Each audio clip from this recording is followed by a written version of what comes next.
All right, I guess we're live. I'm showing that we're live, but I can't get my live screen to come up. So I don't know what's wrong with it.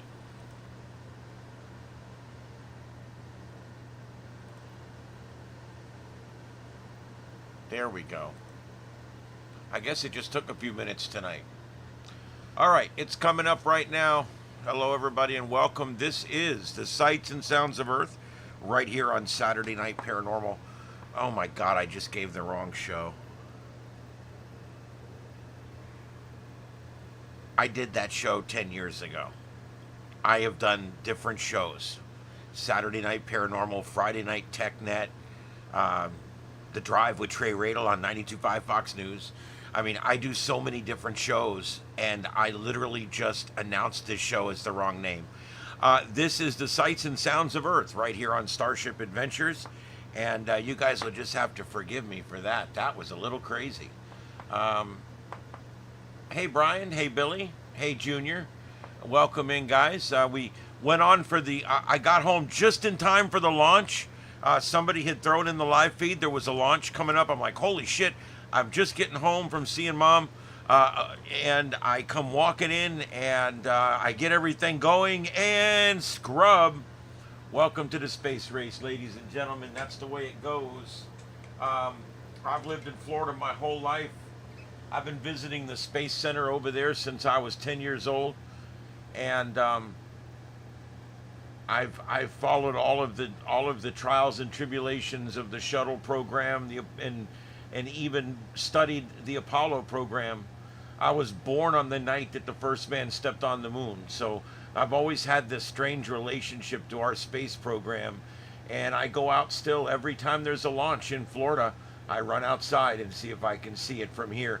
I even have a tower cam that I swing over that way so we can see the launches from here. I just love the space program. I'm kind of glad the private sector's involved because I believe the government's kind of played out. The government's good. The government's good if they have a reason, but the government's reasoning is different than the private sector. The private sector's reasoning is, let's go to space because there's stuff there we need, we can sell, we can get, we can take, we can use to build the future of space technology. The government's plan was, hey, let's go to space because we got to beat the Russians. Hey, let's go to space because we got to do it better than everybody else. Hey, let's go to space. See, the motivations are a little different for the government. It's not about profit. It's not about it's not about what can we achieve in space other than just getting there. And the private sector tends to want to look at space with even more opportunity than the government did. Because what they're looking at is, hey, space exploration equals scientific advancements. It equals products that we can sell back to our people back on Earth so that we can have more missions in space. And space is looked at by the private sector as a new frontier, but not just to explore, but to go out and to make it there. Because if you can make it there, you can yeah, you know where I was going. I'm not even going to bother finishing it. Okay, so there you go. I think that the best space program will always be a public-private partnership. Um, I don't know. I'm kind of interested to see how it works out. The moon, we're going back to the moon. That's great. Why did we not go back for 55 years? Anybody know? I don't know either. Yeah, I know they found some shit up there on 17, and after that they scrubbed 18, 19, and 20. So I don't know. It's fun that we're going back. Um, I don't know. But see, the private sector thinks about it differently, where the government thinks about, hey, let's go to the moon because we want to beat the Russians there. The private sector says, let's go to the moon and see what we can find there. Maybe there's helium-3. Maybe there's compounds and chemicals and things that we don't have here on Earth. Maybe there's a way that we can build a starbase there that we can use that starbase to send ourselves even further into space. You know, when you launch something from here to go into space, you then have to launch more fuel up there to get whatever it is that's in orbit to break orbit. It's very difficult. If you remember back in the original moon missions, the Apollo missions, those were huge rockets, huge. And they barely could carry that little teeny limb that had two people in it and that little capsule and the service module. That was it. And it blasted all that plus the fuel it needed to break free of the Earth's gravity well, because that's something we never had to do in a space shuttle. That's something we don't normally do with satellites. That's something we don't normally do in space. But when you're going to the moon, we have to break orbit. We have to literally what they call reach escape velocity so that we can actually leave the planet. Then once we get to the moon, we have to be able to reduce our speed so that we can then capture an orbit around the moon. It's a lot of fuel, and the bigger the ship you use, you know, you're going to carry more and more fuel. It's basic rocket dynamics. It's a crazy thing, but I do believe we will go back to the moon. I think we're going to find some neat things there. I'd like to know why people have not wanted to go back to the moon. Did something scare them up there? I mean, a lot of people believe that. Did something freak them out? They couldn't possibly have went there and said, well, we went, there wasn't nothing there. It was pretty plain, pretty boring. Nothing to do there. Kind of a nothing burger. I don't know. I mean, they were building the next three ships. I don't know. I don't believe in the nothing burger. I don't know. I believe they saw something up there. They decided they weren't going to go back for a while, and that's what they did. All right. We're taking a world tour tonight. The only protest footage I can find is lower center. That is that same guy that every night goes down and covers the 3 or 4 protesters.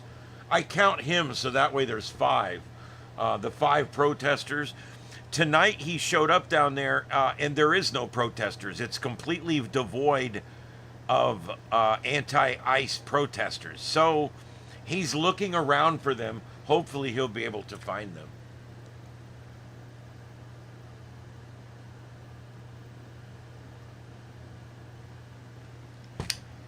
Lower center, lower left, a couple of sunset cams going on out there. Upper left, upper center, and center right are all 3 rolling world cams. I think the upper left is just the United States, and it even tells you where we're at. There's Baltimore. But it got dark there. Boy, there we go. But yeah, this shows you all different shots. There's a shot from behind the Hollywood sign. That's a neat shot right there. And there's Decatur, Illinois. There's all kinds of different shots. And the one on the center right, it actually tells you where the shot is, but it's kind of hard to read on there.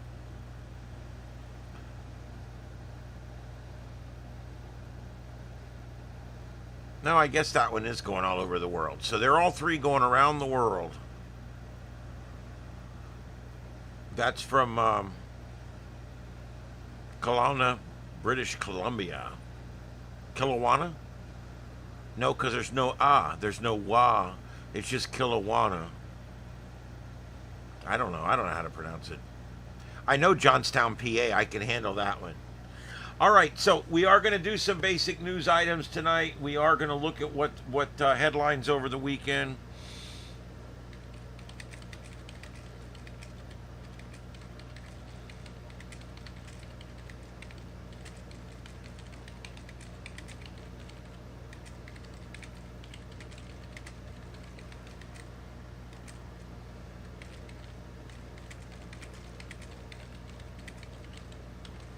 Okay, so let's see.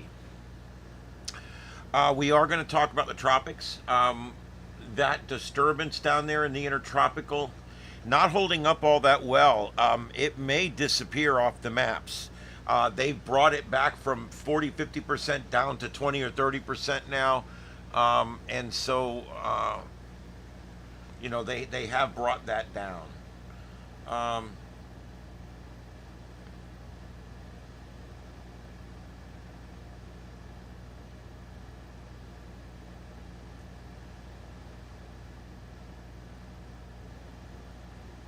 All right, yeah, deadly heat wave currently gripping the western U.S. Record-breaking heat intensifies, raising a wildfire risk and triggering emergency protocols, stretching from California all the way into Texas. Some very hot temperatures out there.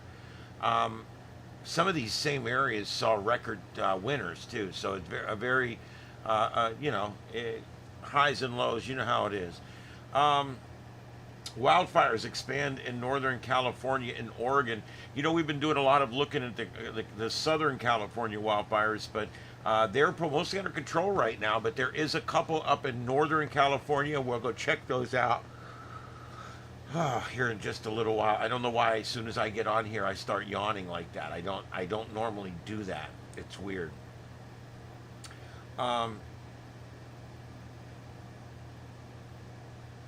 The Jerry Adler, star that you might know from such shows as The Sopranos.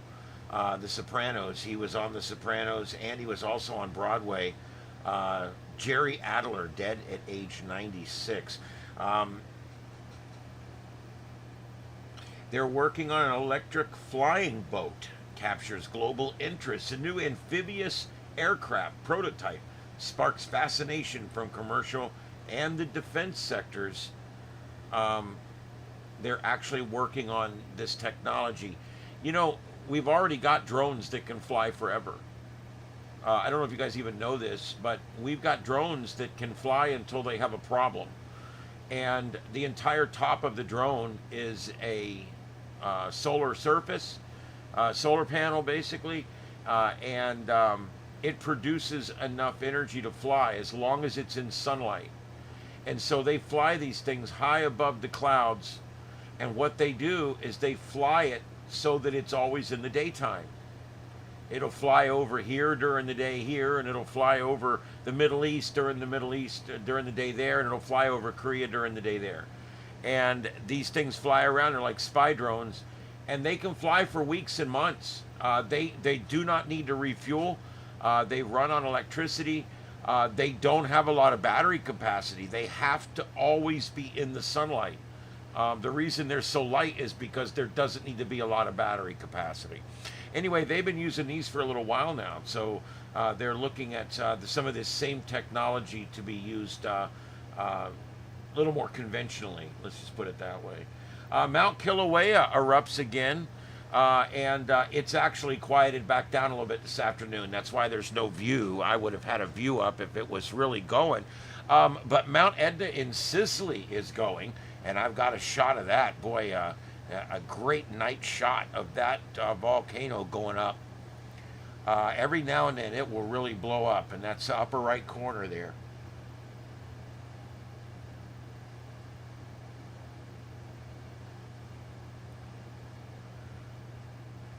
Apparently, one high school, there's a high school that they're having a problem. The birds have nested all up in their lights for their football games, and they're having a hard time. They're trying to figure out how they're going to get these ospreys to go away so they can turn the lights on and use the lights.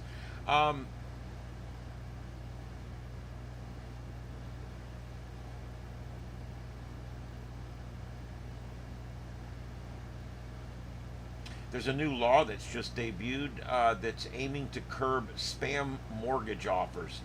Legislation could limit predatory marketing targeting of homeowners. That's a good idea. I'm not always for a lot of regulation. In fact, I'm a libertarian. I believe that for the most part, regulation does not work. But things like this have a pretty good paper trail, and things like this can be curbed by government regulation. And when this is left go unchecked, it costs all of us money. So even as a kind of staunch libertarian, but a reasonable libertarian, I could see working on those laws because, again, it victimizes everybody, and it is predatory. Okay, let's see. Northeast, we're seeing air quality alerts. Ozone and particulate levels rise. prompting health advisories all across the Northeast, apparently. And of course, we talked about that southern heat. Thousands benefit from air-conditioned refuse as temperatures soar across the southern states. They're in some of these big cities. They're actually opening up places where people can go inside for a few minutes and cool down on their walks and stuff. It is just really hot. The FAA has expanded U.S. drone testing corridors. They're trying these aircrafts. I'm telling you what, we all thought the flying car was going to look more like a car, but it's actually going to look more like a drone. I think that it won't be long before we start to see, there's already guys out there building life-size drones. And they get in these drones and they fly them. And it's, what's neat about it, the computer flies it, you just point the thing. I mean, it's kind of like flying the ones they have, except you're sitting in the middle of it. But I've been watching these guys on these videos flying these drones around, and it's actually amazing. Hey, Aquarius.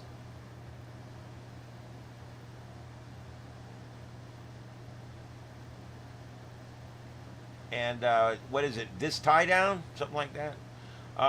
Hey, how's it going? And thanks for coming in tonight, guys. Throw a subscribe on there. We're here 6 nights a week. We do breaking news, weather, science, space weather, terrestrial weather, ham radio, radio propagation, and we even talk a little bit of science fiction on here. We love our sci-fi shows. So I hope that you find the channel to your liking.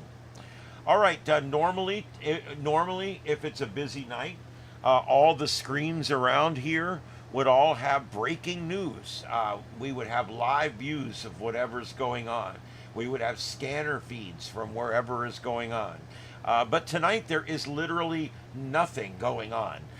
The center at the bottom is a man that showed up where there's supposed to be a protest, but there's nobody there. So that's the only thing we're watching right now. We're behind the Federal Building in Los Angeles there, center bottom. We got some sunset cams going. We've got Mount Etna and Sicily going up, and we got 3 rolling worldwide cams that'll just keep flipping and flopping and showing you all different views from around the world. And there you go. That's what we've got to offer tonight. It's kind of a strange night.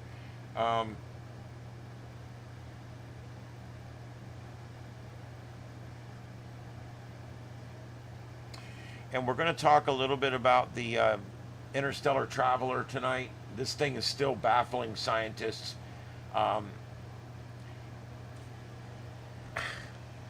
Here's what bugs me, okay? They come out and said the tail is backwards. Now, some other scientists have come out and tried to debunk it. That's fine. You're always going to have your scientists out there trying to make science as disinteresting as possible. But what happened is, this thing's coming in like this, all right? And normally, it would create a coma and a tail, okay? You'd have a coma and a tail. This thing, we have a coma, and we have a tail that goes towards the sun. It's out in front of it. The tail shoots the wrong way. Now, if you were moving at a certain speed and you needed to slow down, where would you send your thrust? I don't know. It just seems suspicious to me. There's now another group of scientists that have come out and they believe this thing is possibly nuclear powered, and it is possibly trying to slow down. In other words,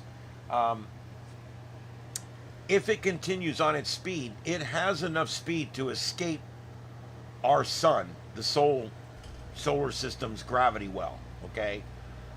And it will continue to be an interstellar traveler unless it can slow down during the time that it transverses the solar system.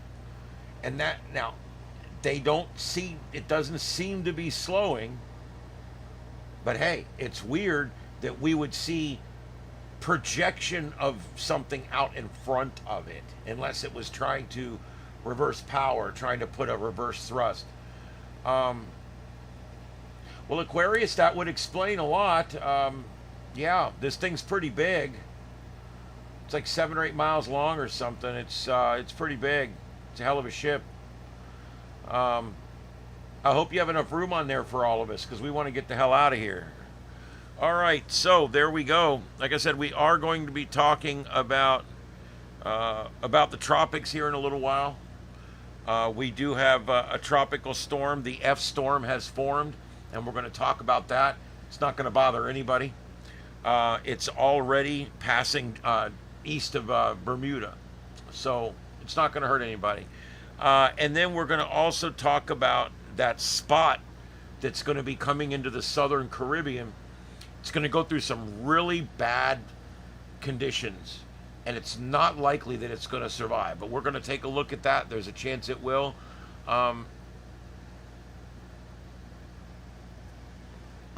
Okay, well, we'll see. We'll mark that on the calendar.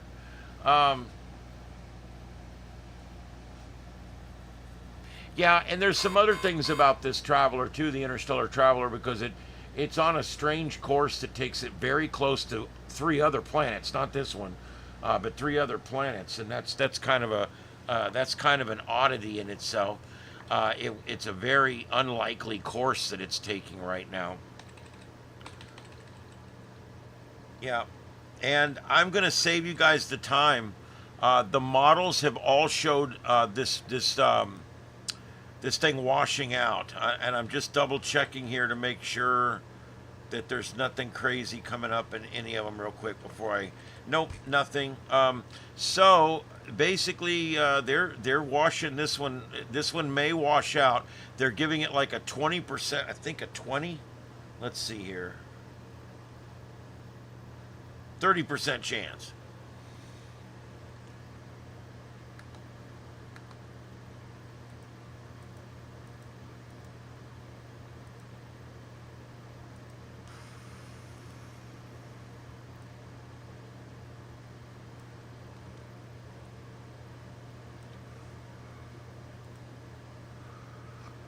Yeah. Shit.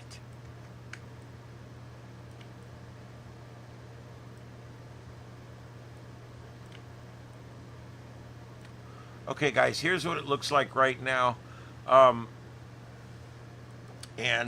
Fernando is heading out. That's that new one.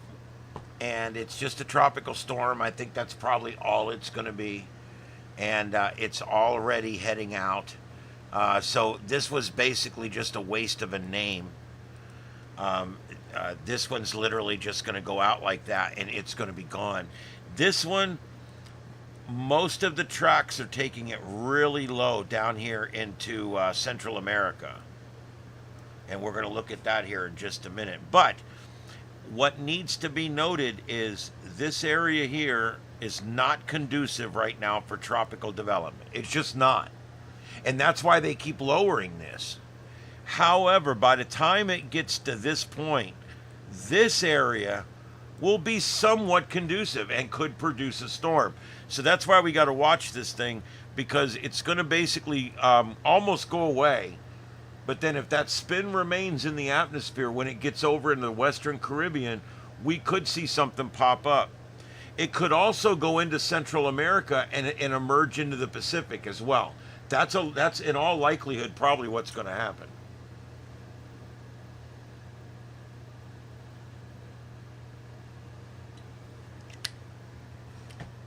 Yeah, the yellow one. Fernando's the storm. It's going out. It's done. It's this yellow one here. And as it gets to about here, things get a little bit more impressive. However, many of the latest runs take it more down into South America like this. And they keep it very weak. Let's go on over to Mike's weather page. I always give Mike a little plug on here because he's helped me for years with this stuff. This is Fernando, just to show you it's nothing. It's going to be a storm. It's gone. It's east of Bermuda. And that's it. It's done. Nothing to see here. All right. And then this is the one we're watching. This is Invest 99. This is one set of model runs. And you can see there, they all, just about, there's two of them there. These two that take it north wash out, though. The reason they're short is because they show it washing out. The ones that keep it going all end up in Central America. That scenario right here is good for us. This means nothing for us.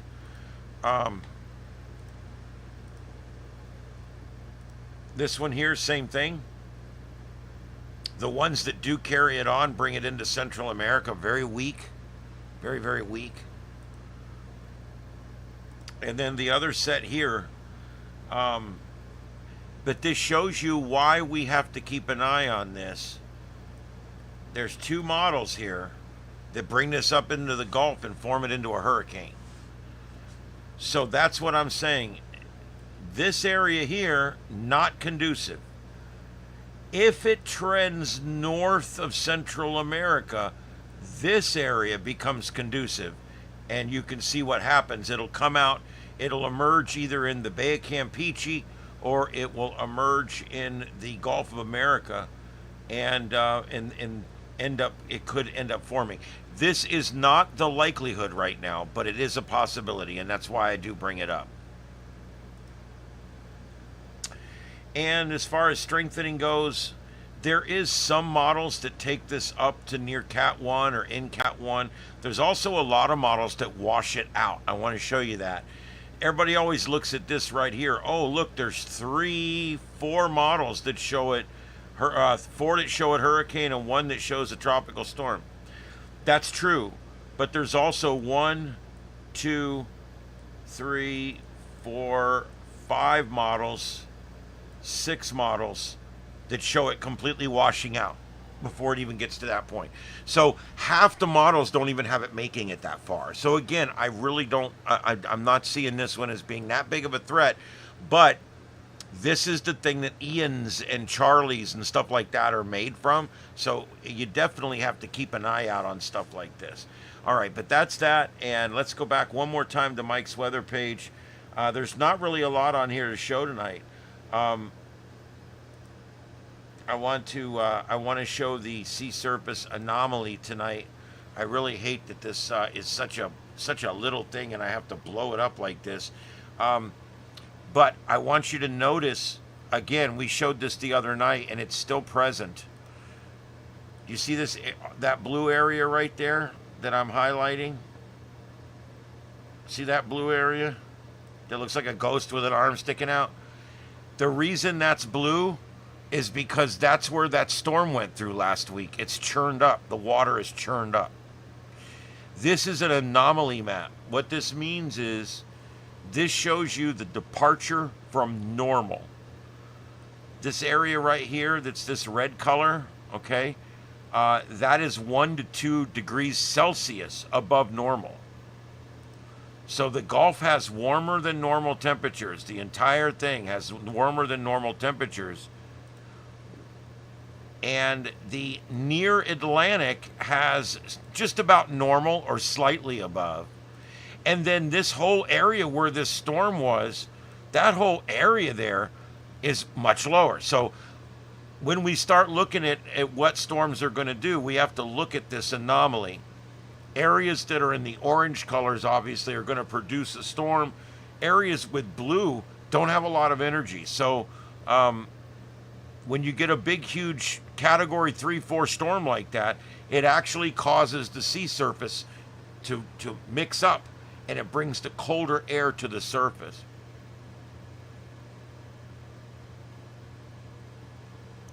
And that's that.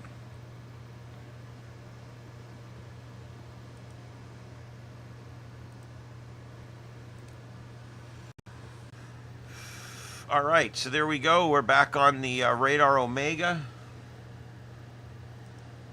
Radar Omega. I just like saying it.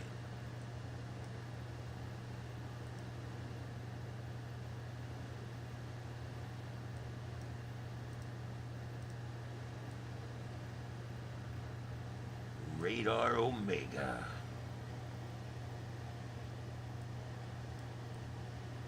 Yep.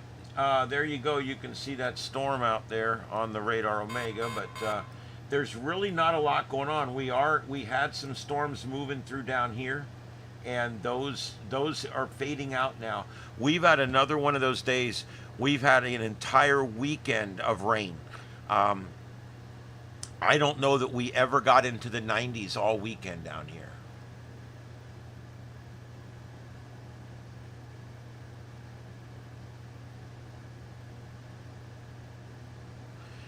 Yep, there you go. Yeah, Dom. This seems to be the talk on all the shows right now. That what Cracker Barrel has done to themselves. Yeah, I mean, when I first saw the pictures, I was aggravated because I just like it the way it was. It's kind of a warm fuzzy, you know. I like it the way it was. But then when I saw the sign, I was like, that's ridiculous. And then like there's little things like, you know, on the triangle game that's on every table, there's a triangle game. They have new triangle games. They're the same game, except now it used to say, if you don't skip more than 3, you lose or whatever.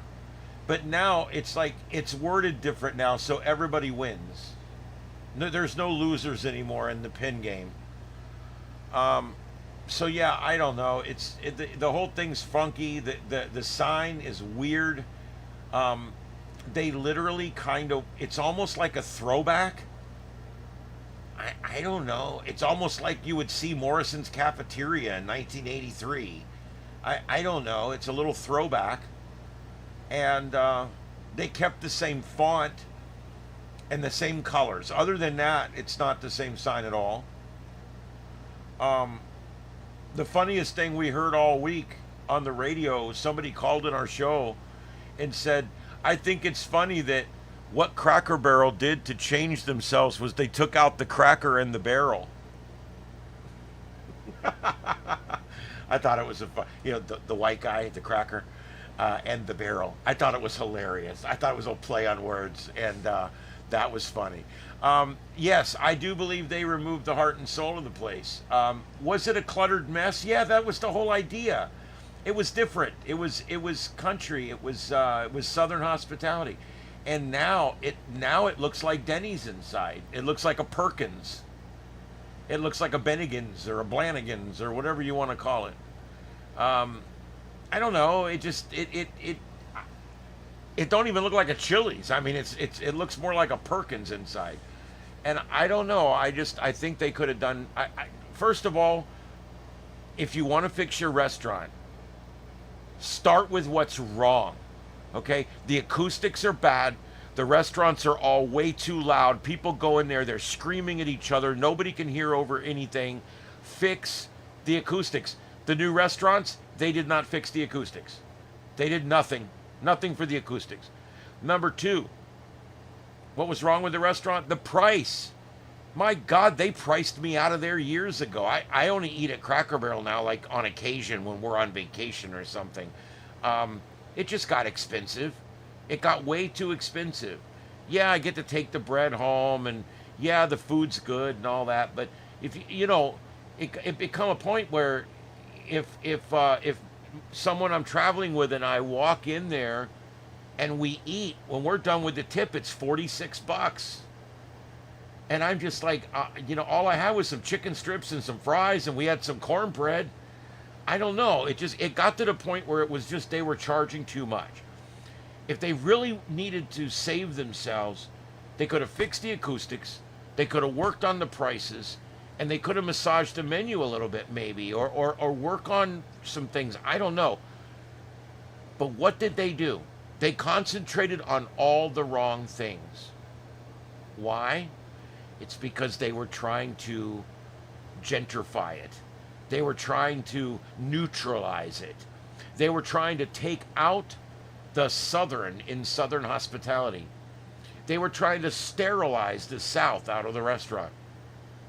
They figured more people from up north, more people from California, more people that are, say, ethnic, more people that are, say, LGBTQIA2S+, are going to go there now. because it's more gender neutral. It's more culture neutral. It's less southern, if you will. And that was what they were banking on. That's literally what they were banking on. Okay, and it's been coming out in all this stuff. These news agencies are producing 2 articles a day on Cracker Barrel right now. Their stock's down 12 to 14%. It's going to open back up on Monday. It's in pre-trading. It's already down for Monday, and I just absolutely believe that they screwed the pooch, because what they did, they're trying to pick up an audience over here. They're trying to say, look, we want to pick up people that are not 50 white and southern. We want to pick up people other than that. We want to get other ethnicities. We want to get other lifestyles. We want to get, and there's nothing really wrong with that, except you cannot piss on your brand and piss on your people that you've had all this time to do it. You got to do it in such a way that you keep everything there. You've got to keep the people you have while you extend an olive branch over to this other group of people. I'm all for making people feel more welcome, and everybody should feel welcome there. I don't care what ethnicity or what sexuality or what culture you're from, what part of the country you're from. None of that matters. You should be welcome there. But was it not welcoming before? I mean, Southern hospitality is the most hospitable freaking way that there is. When people compare something as being good hospitality, what do they say? It's Southern hospitality. Because the South down here, in Georgia especially, not even as much Florida, because Florida's mostly people from up north. Georgia, Tennessee, North Carolina, South Carolina, especially when you get away from the coast, very Southern. Kentucky, very Southern. Even Alabama, very Southern. And when you go there, they're like, hi, baby. What you doing? What can I get you? You want some sweet tea? There's nothing wrong with that. That's Southern hospitality. That's what Cracker Barrel used to be. And I don't think it alienated people from Maine that eat lobster. I don't think it alienated the gentrified from San Francisco. I don't think it alienated anybody. I don't think it needed to be changed. It's a nostalgic restaurant. And it is what it is. It's been there for 50 years. It should be there. And so I'm upset about what they've done. I don't eat there a lot anyway, and I'm not going to sit here, I'm never eating there again. Whatever. If I want some Southern food and I see that place, I'll probably still pull in there. But I don't eat there a lot anyway.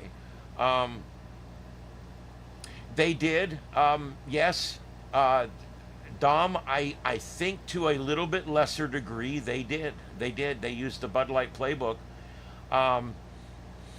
It's an option. You can do that. But what I think a lot of people are finding out there, like when the NFL starts to do stuff like pander to a certain group of people, they end up turning off a lot more people than they turn on. You know, when they started kneeling during the national anthem, the viewership dropped by millions on the NFL. And the NFL realized, we got to stop this. This is not getting us anywhere. It's not working. We've got to stop this. Then they started the woke stuff. Their viewership dropped like a rock. And then they got rid of all that again. This year, it's male cheerleaders. They've got male cheerleading squads on 2 or 3 of the teams. And now that's got everybody pissed off. You know what? I don't understand what the problem is here. I just don't understand why this group of people feels like they have to piss off this group of people in order to be relevant. And that's any group of people I'm talking about out there. It's kind of crazy. And the NFL has learned we just need to shut up and play football. Shut up and play football. Quit worrying about this group and that group. Because you know what the truth is? When you do something and pander to a specific group, a small group like people from a small country in South America, or people who are transsexual, or people who are just from Delaware. Whatever it is, any small group, when you pander to one small group and piss all over the people that have been coming to your restaurant, that's going to happen anywhere. Whether it be the NFL, okay, whether it be Bud Light or whether it be Cracker Barrel. Has nothing to do with what it's about. Has nothing to do with the gay stuff, has nothing to do with the racial stuff, it has nothing to do with none of that. What it has to do with is you cannot go out and try to get a new brand and try to rebrand your restaurant to get these people in when these people don't even equal near what you already had in your base. Your base is important. Whatever you do here, you must maintain that base. And that's what Bud Light screwed up on, and that's what the NFL screwed up on, and that is now what Cracker Barrel is screwed up on, is they're pandering to a small group while they're pissing off this very large group of white, Christian, conservative country folks that have been eating in those restaurants for a very freaking long time. I think it was a bad corporate move, especially now that the trade winds have changed and woke is no longer the course that most people are taking right now.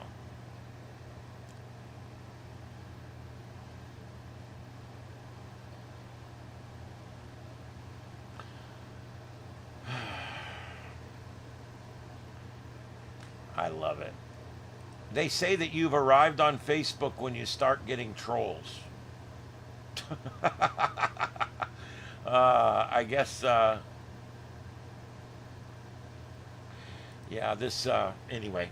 So the point is, I don't care what you are. I don't care who you are. I don't care what you are. If you've got a brand that's working for you, you cannot alienate the people that love that brand while you're trying to entice other people into the brand. It's just that simple. It's business. Yeah. And you know what? We have lots of ethnic groups here and we all get along fine. I don't understand what the problem is in some of these big cities. I really don't. Oh my gosh. I don't know. I really don't. No, Houston, Texas is Southern hospitality. Texas is a southern state. By God, Texas is one of the biggest and best southern states. I love Texas. As a matter of fact, if I couldn't live in Florida or Georgia, I would move to Texas. That would be my third choice. And I only like Georgia, not as much the government, but their government's okay there. It's pretty good. But it's the mountains. I love the mountains. And I can be in the mountains without being in Tennessee or North Carolina. And although I do kind of like Tennessee, I would not want to live in North Carolina. They got weird things in North Carolina. Stupid laws, mandatory court appearances, their speeding fines, they're ignorant, they got low speed limits. There's a lot of things in North Carolina that kind of turn me off. Where Georgia and Tennessee are more inviting to people to move there. So, but that's kind of my thoughts on that. My cabin sits 1 mile south of the North Carolina line and 14 or 16 miles from Tennessee. So I got kind of the best of both worlds. I can be in the state of Georgia, but I can be in North Carolina in 5 minutes.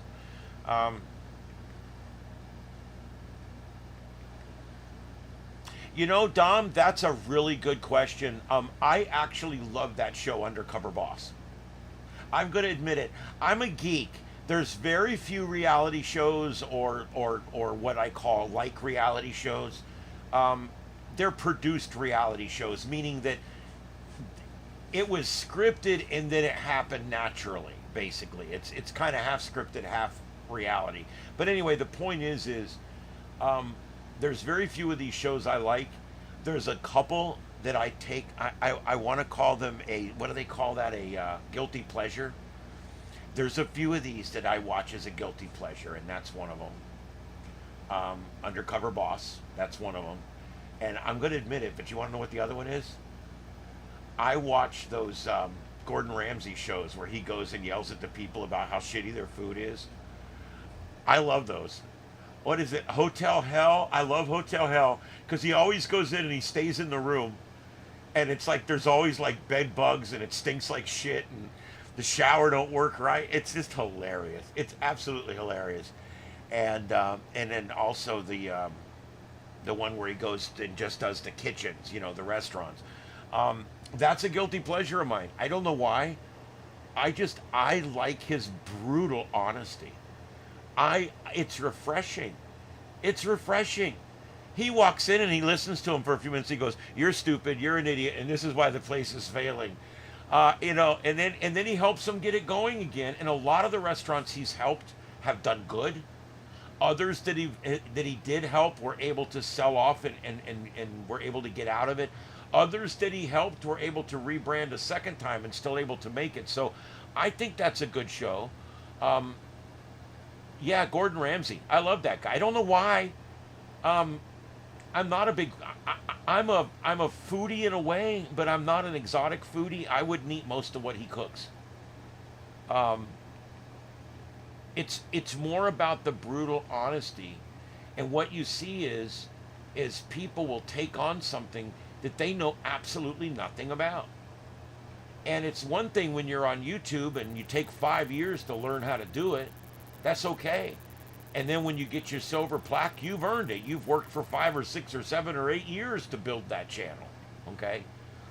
But with a restaurant where you buy a $200,000 facility or a $500,000 or $1 million facility, and then you go out on day one and you have to fill the kitchen with food, and you have to hire staff, and then you have to go out every day and make the money.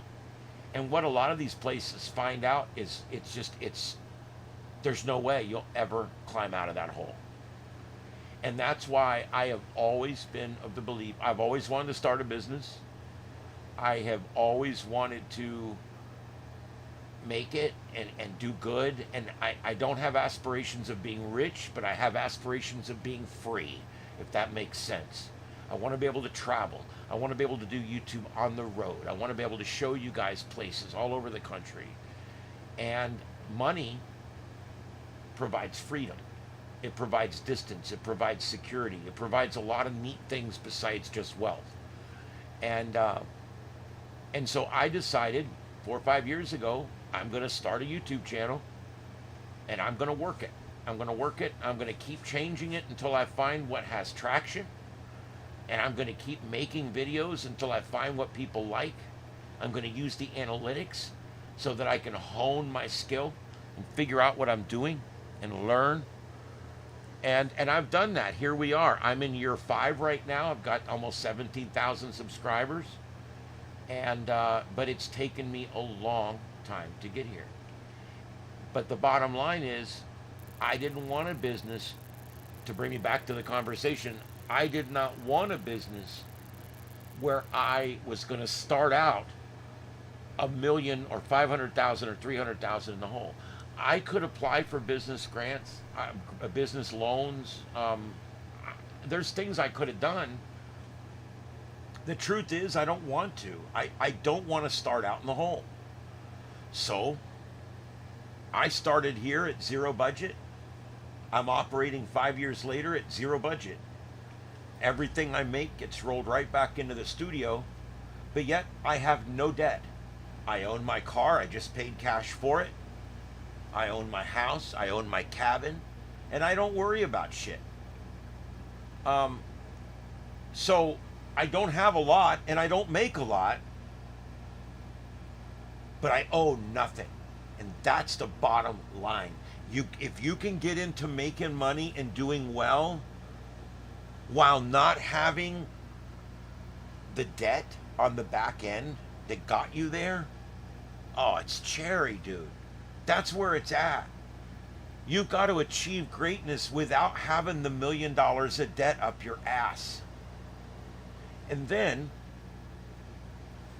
everything you make can be rolled back in and moved forward, and you're not paying interest and debt and all that kind of stuff.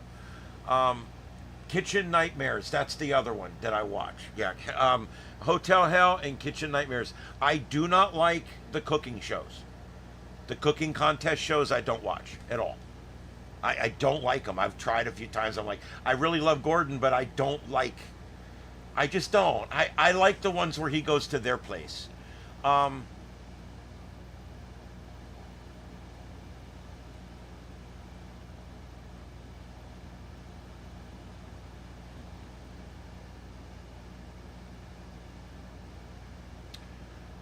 I don't think the CEO, Dom, I don't think the CEOs do the undercover boss thing because they know what they're going to find.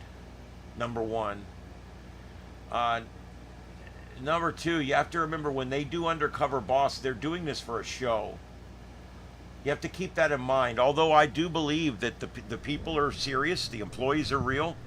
I even think the money he gives them for their kids, or he gives them a new house. Some of these CEOs really take care of, if they find it's a beautiful story sometimes.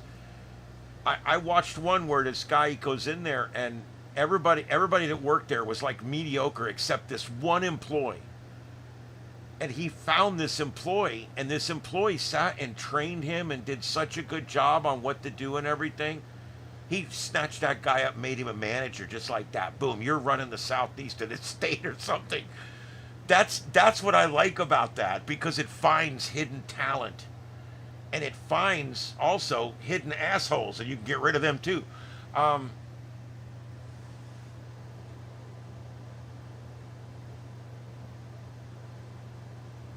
Yep. No, Gordon does give compliments when they need when one is necessary. I've seen him eat things before and come across something and say, this is really good. I like this. This is good. It's pretty rare. I was watching one just the other day. I had like 20 minutes to kill, and I just put one on and started watching it. And this guy was all into presentation, like the salad was put into a funnel, and the funnel was put on the plate, and then when he took it off, the stuff was stuck in the top of the funnel, and it made like a volcano looking salad on the plate and all this. And Gordon's like, it looks good, but it's shit. It tastes like shit. Anyway, it was funny. I'm a lot more on flavor over presentation, and I'm not a quantity. I'm not either. I want a fair amount of each. I'd like a quality food, but I want enough of it. I can't stand the fact that the nicer food gets, the less of it you get. If you go to a restaurant and spend $60 for your plate, you get maybe 6 or 8 ounces of food. Where I can go to Taco Bell, and for $15, I can put 24 ounces of food on my plate.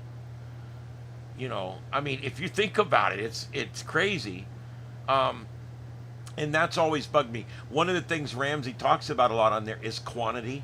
He'll go into one place and everybody takes home a doggy box. Everything is 2 meals. And people are coming in and just ordering one meal and splitting it between them. And then he goes into the next place and he doesn't even have enough food to, because it's not just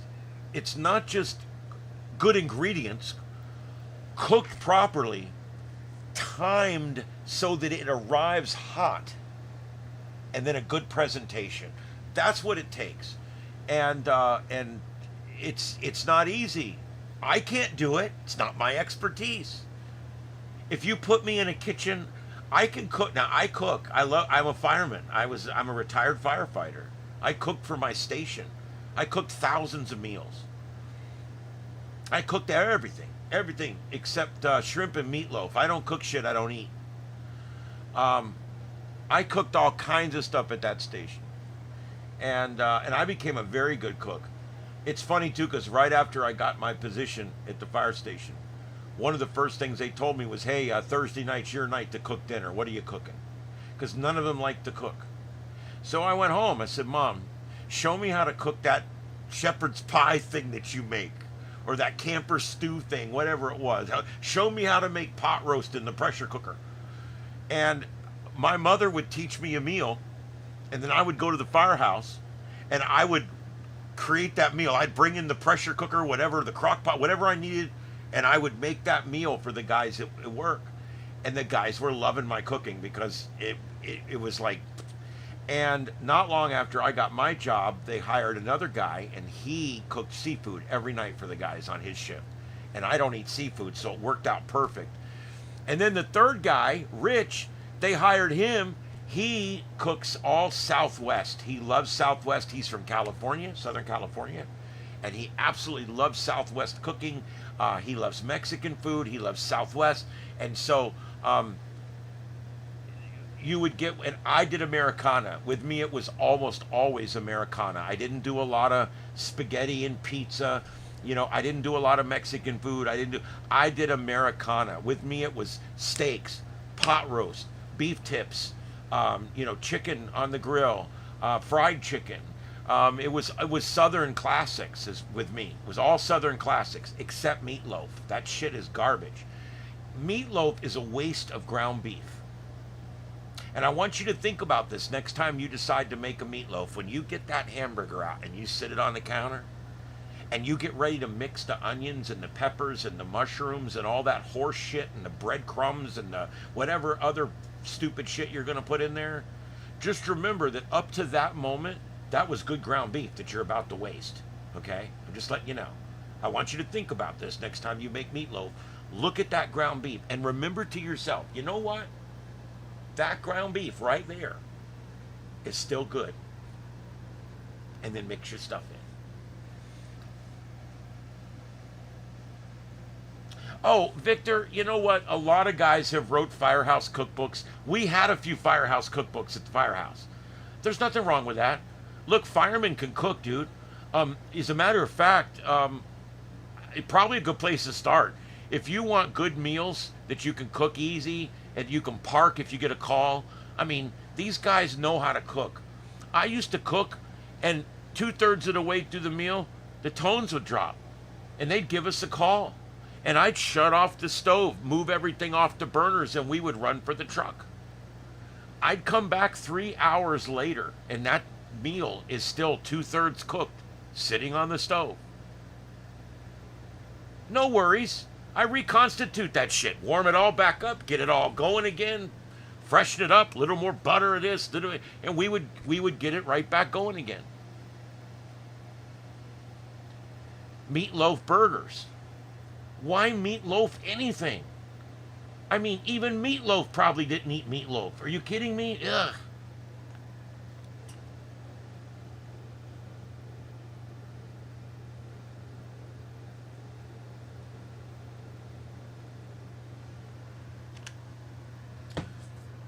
I don't eat at sub places. I know there's a Firehouse Subs, but I don't eat at sub places.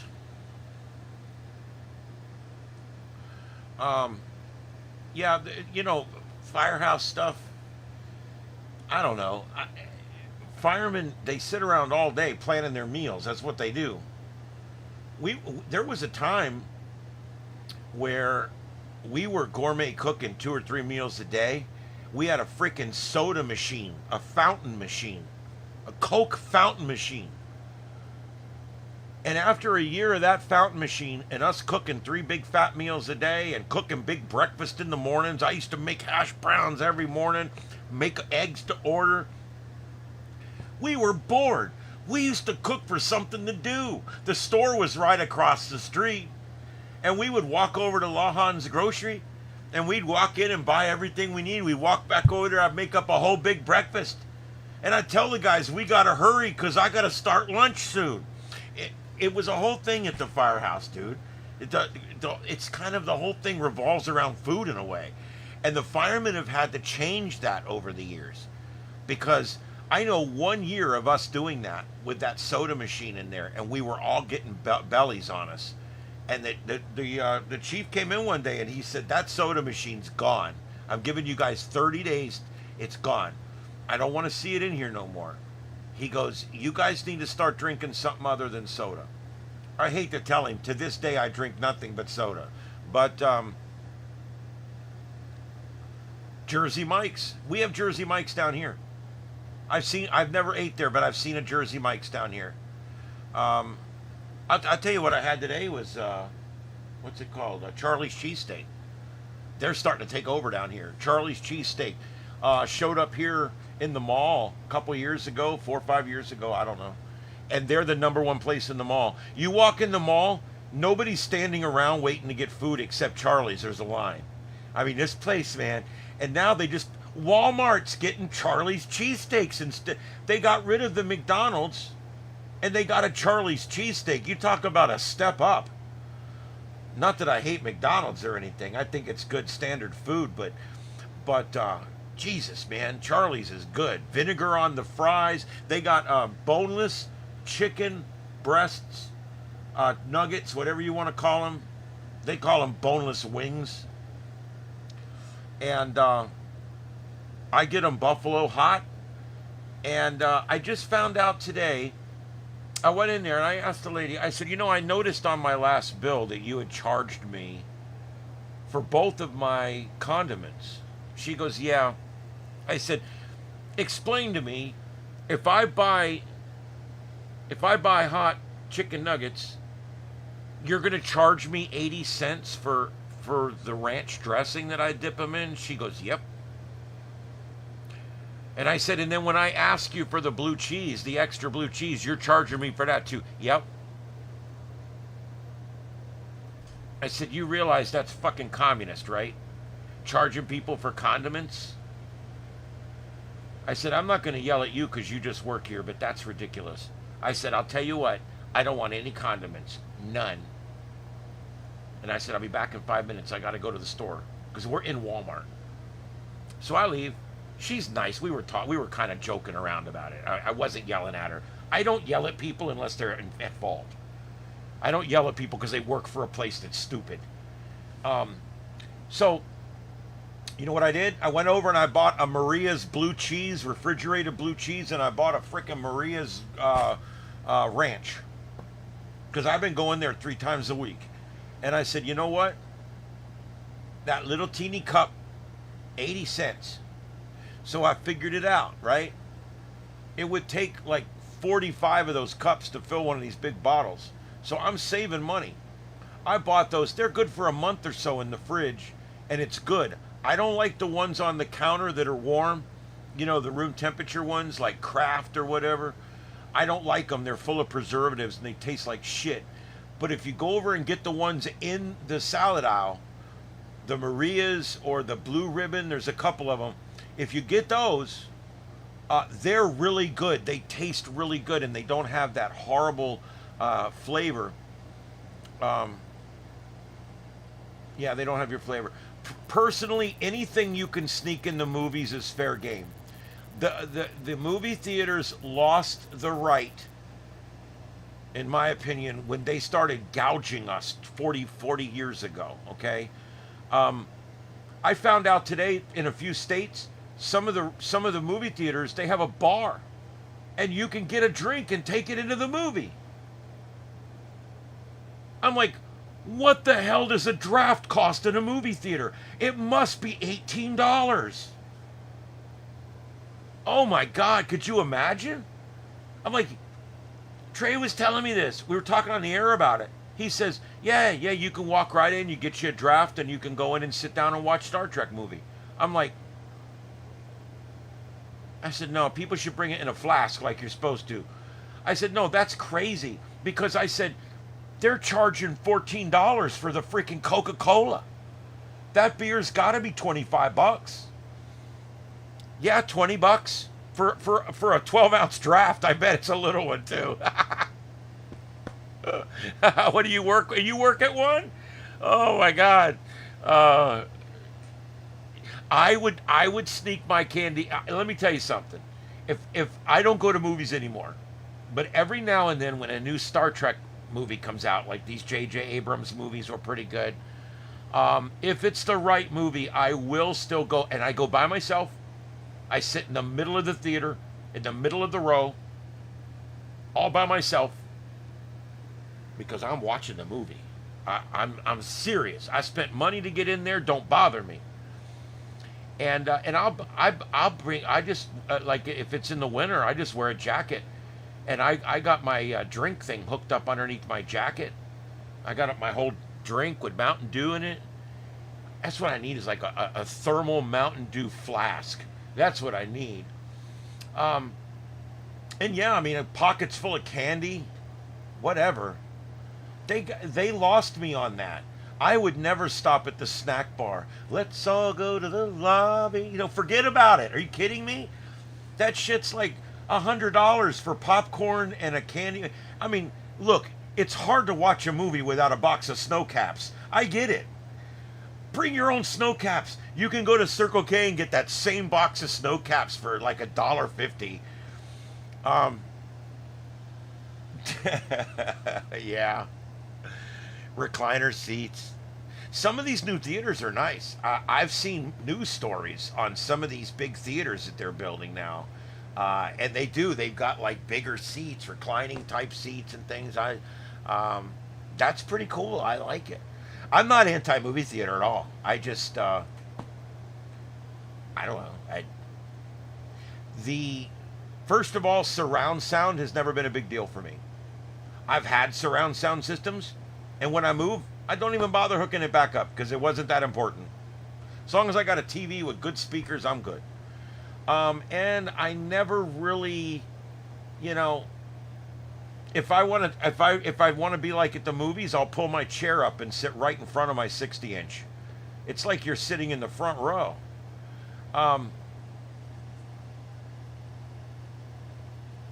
Well, and I hadn't got there yet. Yeah, the people. I mean, I don't like, if I go into a theater and it's full, I've only done this once in my life, but if I walk in a theater and I can't find a spot where there's a seat on either side of me, I'll go get a refund and leave. I don't sit next to people. I don't fly in planes. I don't go to NASCAR or football games. I don't like being that close to people. I don't know if it's the years I did in law enforcement or if it's I'm a little claustrophobic sometimes. I don't know what it is, but I do not like being around people. I went to my mom and I got NASCAR tickets. She used to be a big NASCAR fan, my mom and dad. When my dad died, she kind of gave it up. It was more like their thing, and it was never my thing. But not long after my dad died, I literally was offered a set of tickets for $100, and these were $300 a piece. These tickets, and the guy's like, "I can't go, and I'm not going to scalp them. I'm not going to do anything. I'm not." He goes, "If you want them, give me $100 and I'll hand them to you." And I said, "I'm only going to do that if you're trying to get rid of them because I feel like I'm ripping you off." And he says, "No." He goes, I got a bunch of them. I got them to a friend. Okay, so whatever. So I took the tickets, gave him $100, and my mom and I drove over to Daytona. And the first thing that happens when you get there is you park so far away you can't even see the goddamn stadium. We parked in this dirt lot and almost got stuck. And we were a good half a mile. Boy, she wouldn't make it today, I'll tell you. She made it. We got her up there, and she got, this was 10 years ago. We found our seats in the middle of the row behind us, row in front of us. We're working our way down. My ass is literally touching people's faces as I'm walking by, okay? I'm not that big a guy, but I literally felt like my ass was in people's faces. And I could turn around and put my thing in their face. I don't know what's worse. I finally get down to my seat, and we sit down, and I'm sitting like this. I'm literally sitting like this. And I look at my mom, and I'm like, wow. She goes, "This sucks." I'm like, "Yes, it does." She's like me. She's not big on crowds either. So we're sitting there, and it's worth going once for the experience. One of the neat things I did was I planned it out so I went to the bathroom while they were racing because I wanted to walk along the front of the bleachers while the cars are going by. That is an experience. It's kind of like hanging out by the runway at an airport. It's a neat experience. We ate some overpriced chicken wings that they had no condiments for. And then we went back up to our seat again. And we're sitting like this again. And the two people on the left of me were wearing these big jackets. It wasn't even that cold. It was chilly, but it wasn't cold. But they had these racing jackets that looked like they're Tony Stewart orange racing jackets. And so this guy sitting next to me, that's like 280-pound guy sitting next to me with this racing jacket on, and he's literally like encroaching all over me, and he's got these big headphones on, and he's got this scanner, and then he's listening for his driver, and he's yelling at his wife, and she's got a scanner, and she's got her own headphones, and they're yelling. And then on my mother's side, over on this side, we had this really big guy sitting just to the right of her. And he was just a big guy. His ass didn't even go down in the seat.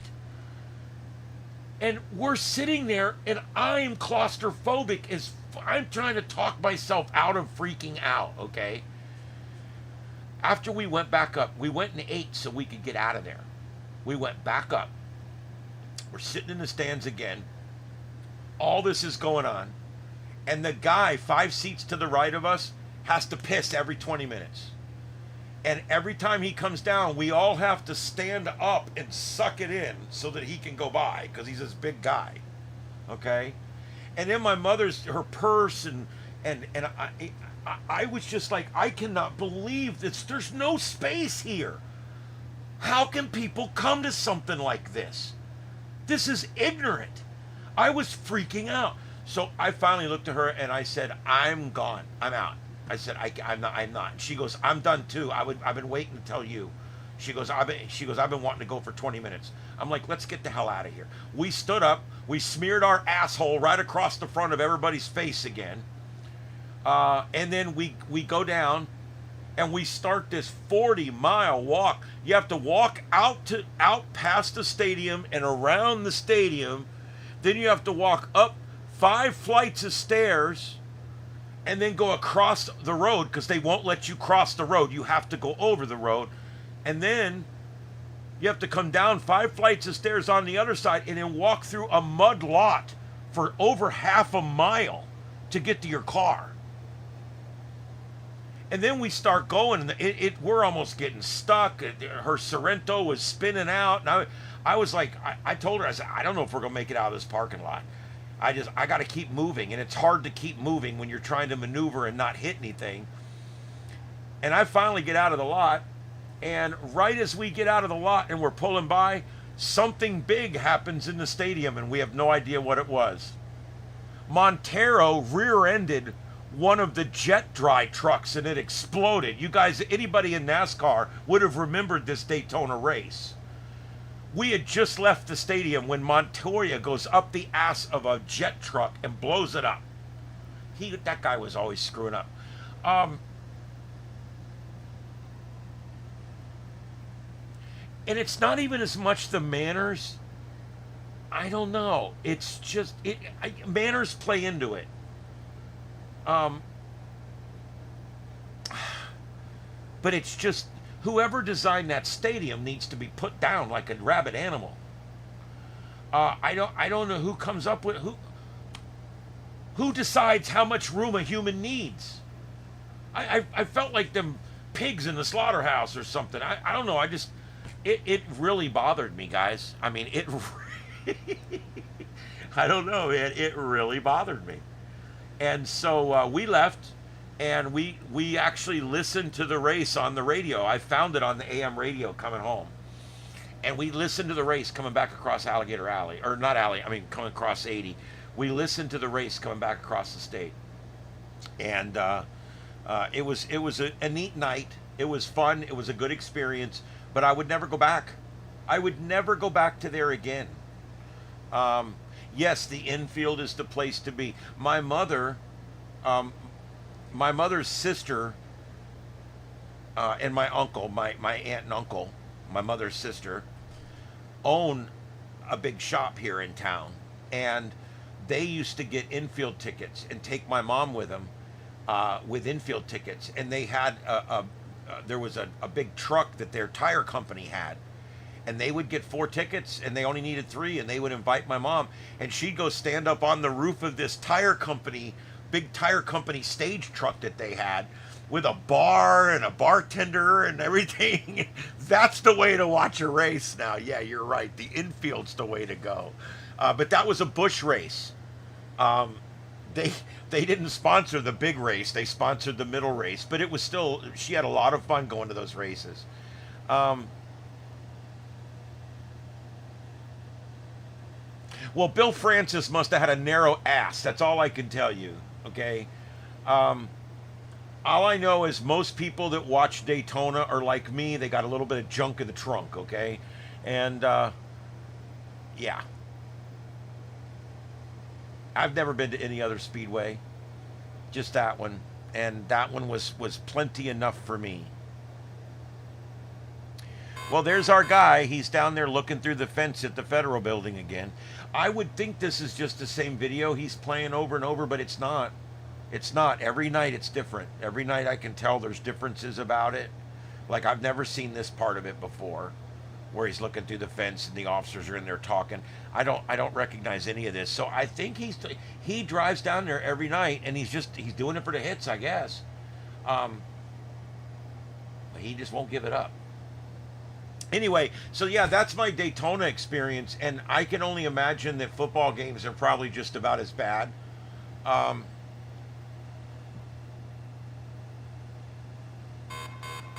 yep.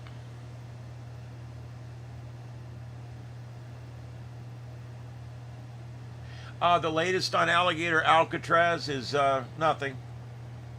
They're not making it any bigger at this point, and that's it. They'll get all this worked out. It's what it is you've got activist judges, and the way our country's set up, judges don't have clear lanes that they have to stay in, unfortunately, and most of the time we get overturned, but they issue rulings that are outside of their purview or outside of their ability, and it usually turns around, it gets reversed. What will end up with this is there's a fair chance that they'll just leave it the size that it is and continue using it, and there's a fair chance that things will go back and they'll continue to grow it. I don't know which. As far as closing up and leaving, it's not going to happen. You cannot prove that there's any environmental damage when every drop of water that's brought in is trucked back out again. They didn't dig any wells. They're not putting down any sewer. All the garbage, all the septic, all the poop, everything is packed out and driven away in trucks. They have a truck that pulls in there. They have 4 trucks a day that run in there. They just back and forth all day long, running to a sewer plant where they drop the stuff off. I don't even know which way they go. It's about an equal distance. They might be slightly closer to a facility on the Miami side, but everything that happens down there, every turd that's laid down there, gets shipped out of the Everglades. And so they're having a hard time proving that there's actual damage being done to the Everglades. The tribe, I don't understand what the Miccosukie's doing down there. This, first of all, is not Miccosukee land. All right, let's straighten that out right now. They have a little bit of land nearby, but this is not Miccosukee land. It never was Miccosukee land, okay? The Miccosukee, who generally sides with the right, in this particular incident is siding with the left. And it's kind of a political thing down here with this, and I don't know exactly what's going on. And I don't really care. Here's the bottom line. They need a facility to do this. We need several of them here. They're opening this one. They've got it going. Now they're opening the other one. What do they call it? Deport Depot, I think they're calling it. Deportation Depot, something like that. And North Florida, that one's opening up. These are simply out of necessity, and when the necessity no longer is there, they'll close them down. They're all very temporary.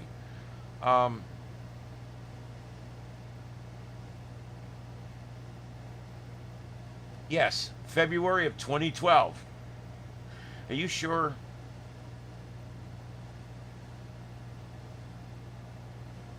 Yes.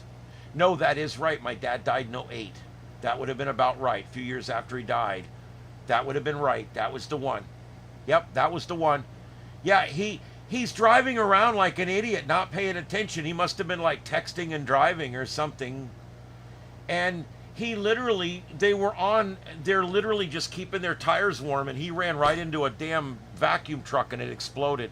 Yeah, the vacuum truck guy got away, no injuries, and he wasn't hurt either. So yeah, it was good on that respect. Um,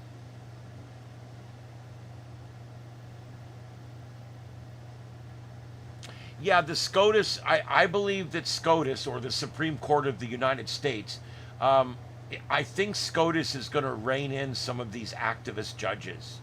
That's really what needs to happen. You can't have a circuit court or an appellate court judge in Connecticut issuing law on how the United States does things. You can't do that.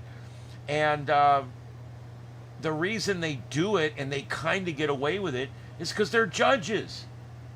Even when they're wrong, they're wrong. They're not really wrong. I mean, they're judges. So they just do it. And then someone eventually says, you know, you really shouldn't have done that. Oh, okay. Meanwhile, they gummed up the works. I don't know. The whole thing's stupid.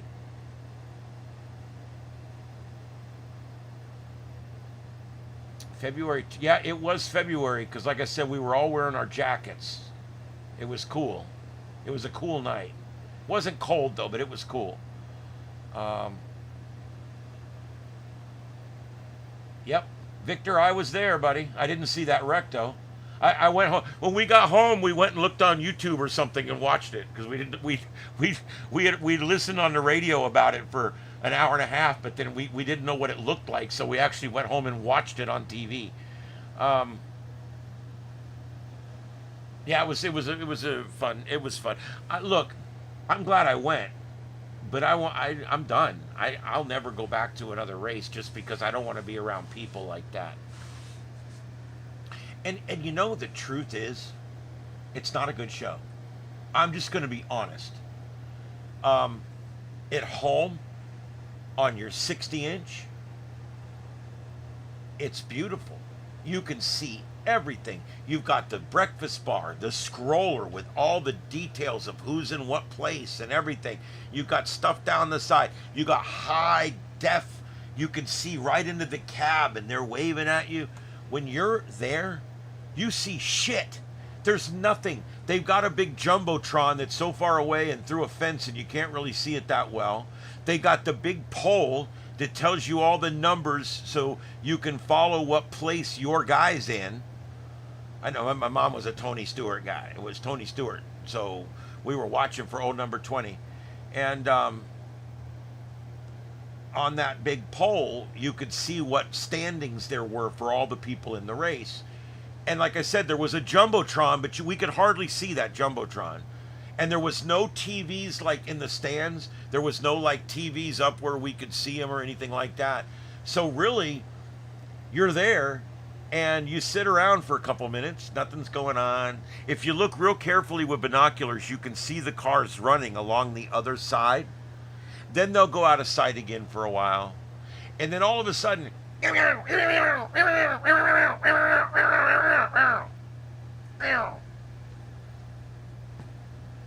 then they're out of sight for another 20, 25 seconds, and then you can start to see them running along the back again. And you see them for, I don't know, 20, 40 seconds, whatever, and then they go out of sight for 20 seconds again, and then, and I'm like, this is it? I mean, I'm there and I'm watching the race, and I'm like, this sucks.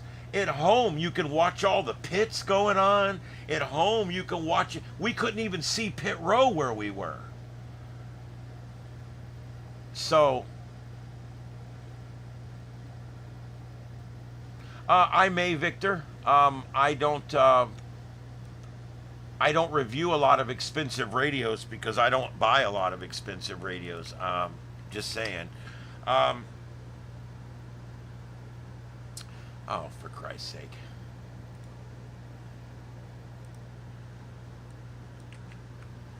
Oh, I am so sick of this damn computer sometimes.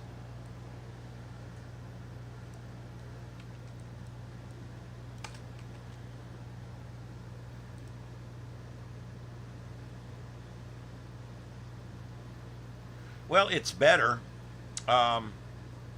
It's got a lot less buttons on the front of it.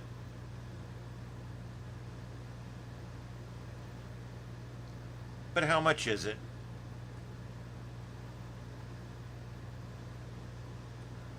They're probably wanting, what, $1,200 for that thing?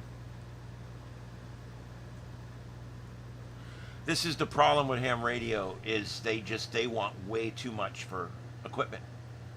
But the Chinese are giving them a run for their money right now. I'll show you guys. I bought this today. This is the Bofing's 17. Christ, I don't want to tell you the wrong thing. I bought it specifically because this is the UV17R, and it's 7 watts, long range. It's a good radio. I bought this specifically for the car. If you guys remember, I wanted to show you guys what I'm setting up. Okay, I bought this and I tried it out. I've had it in the car a couple days now. Look at this. It's a bracket that holds your mic and a bracket that holds your radio. Sucks up to the dashboard, up to the windshield, hangs right on the end of your dashboard, just like that.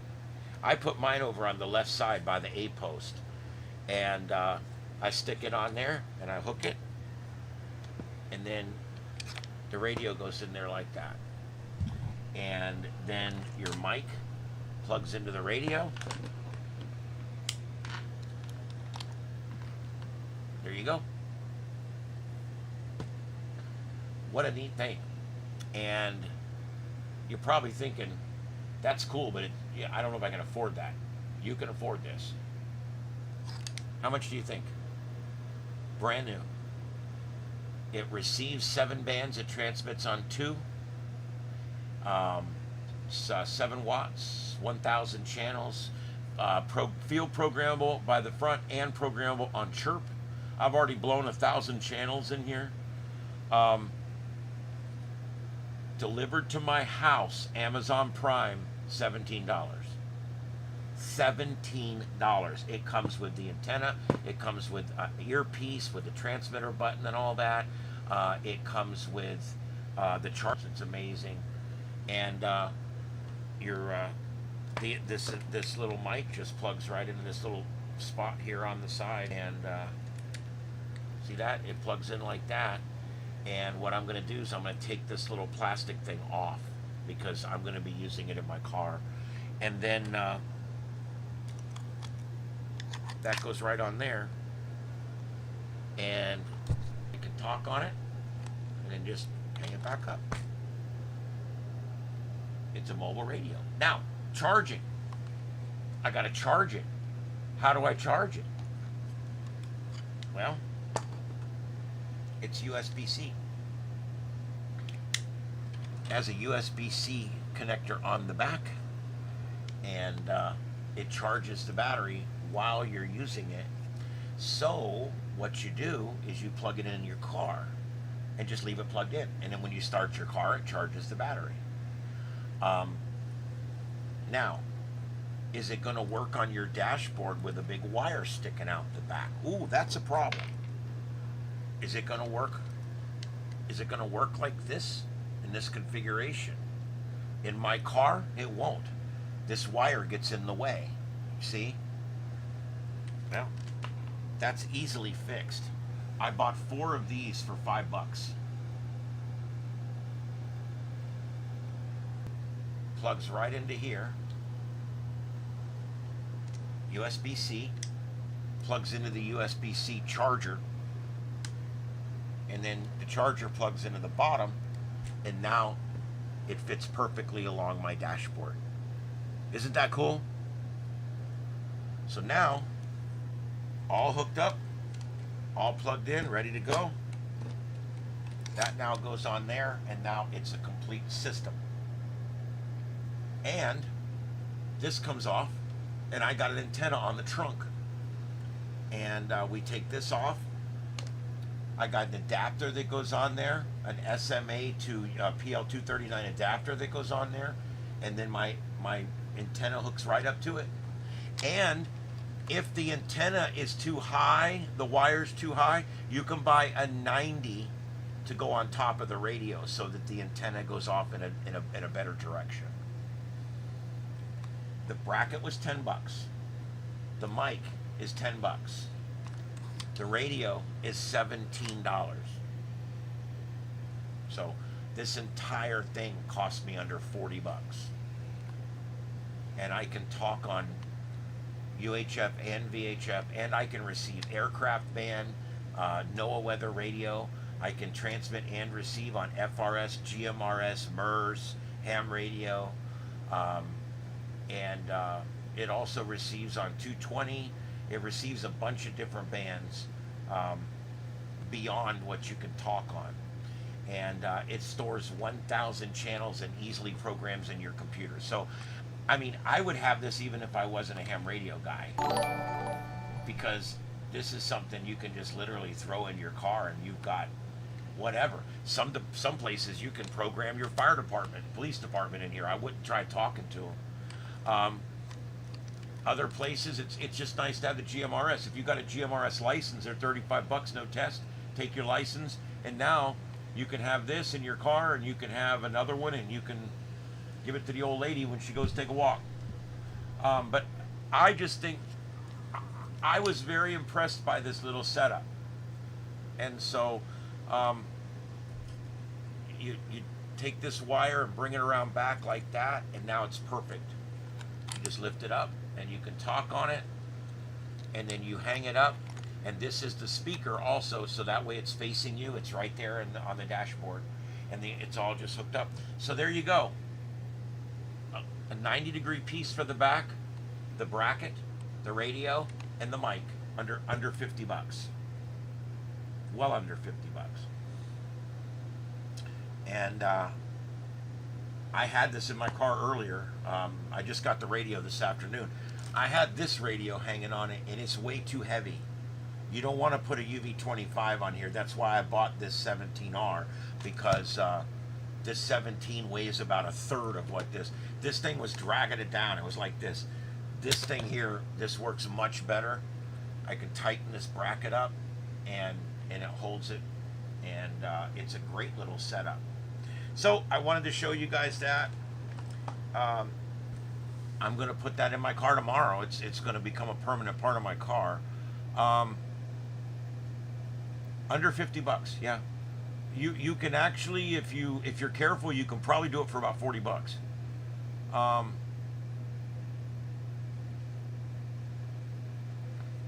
Yeah, Dom, I never buy the first year of anything. I like something to be on the market for one full year before I buy it. That's always good. It's great advice. I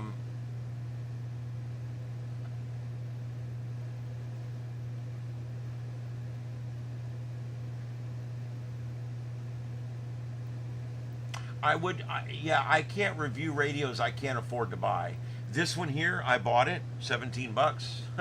I'm going to review this one. I've reviewed like 15 different radios, and I'm going to review more. But that being said, I don't just go buy radios to review them. I need a good mobile HF rig right now. But I'm not going to buy a new one. I can't afford to buy a new one. It's going to be a used one.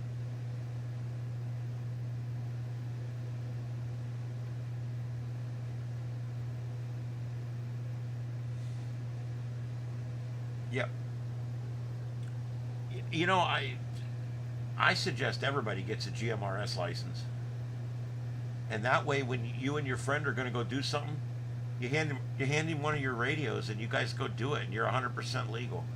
I don't know. I think GMRS is a great way for people to get on the air. Oh, sorry guys. I also I bought this. I want to start using this. It's a tool for podcasters basically, and broadcasters like myself.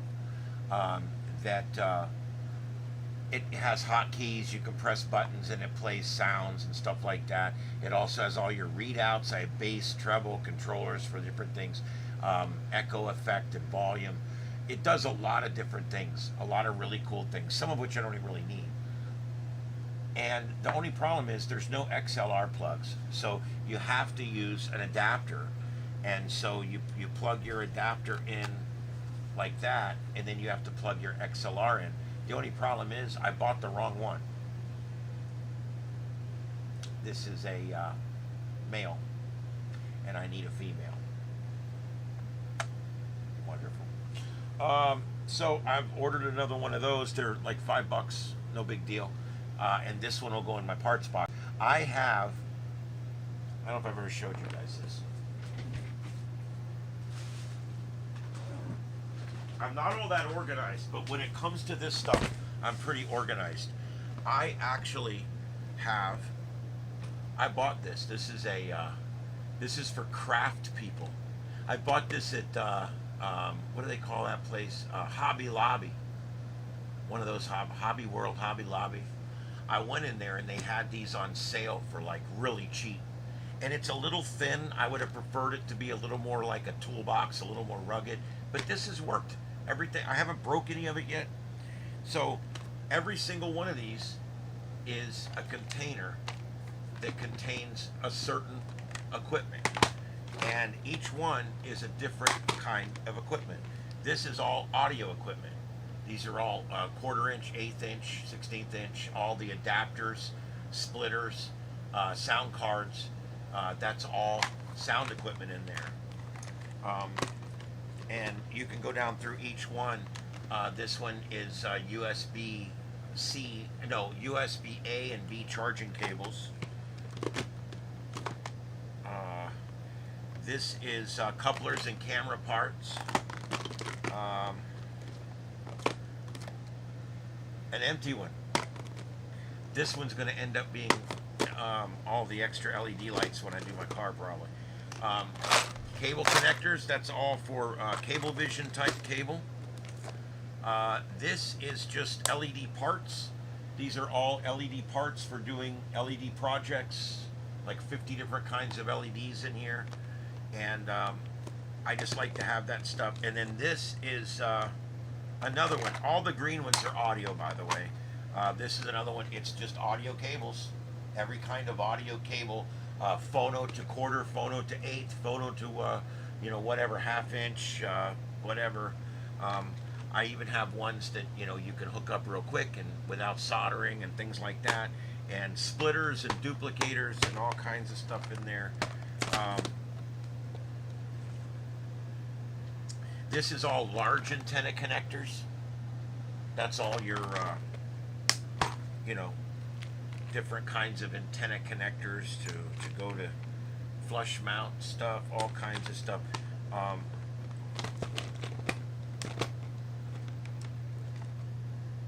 Here's another one, antenna connectors. This one is PL239, so this is all stuff that has to do with that same kind of UHF connector, and it's barrels and connectors and solderless and solderable and all kinds of different ones in there. This is all just LED lighting. That's all pilot lights. Like if you're building something and you need a power light, that's all these are. I buy this stuff at the swap shop. They're getting rid of boxes of this stuff. When I find stuff I can use, I put it in here. A lot of this come from the swap shop. Here's another one, all antenna connectors. Every kind of antenna connector you could ever want. Coax connectors, all kinds of different ones. And mostly PL259 N connectors, and also BNC and SMA.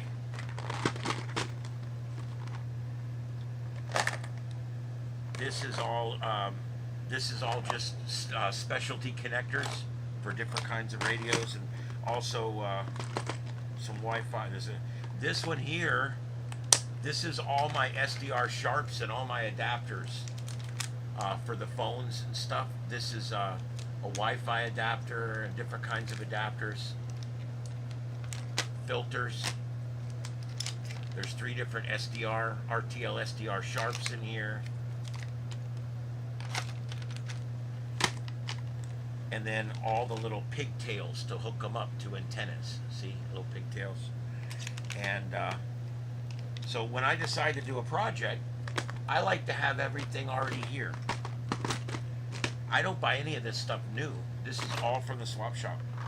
This here is nothing but connectors. It's all just connectors. Every kind of connector you can imagine. Oh, and also a few switches, toggle switches, and plugs, and power adapters. So I try to be organized when it comes to my electronics because it seems to help. Barrel connectors. I have barrel connectors.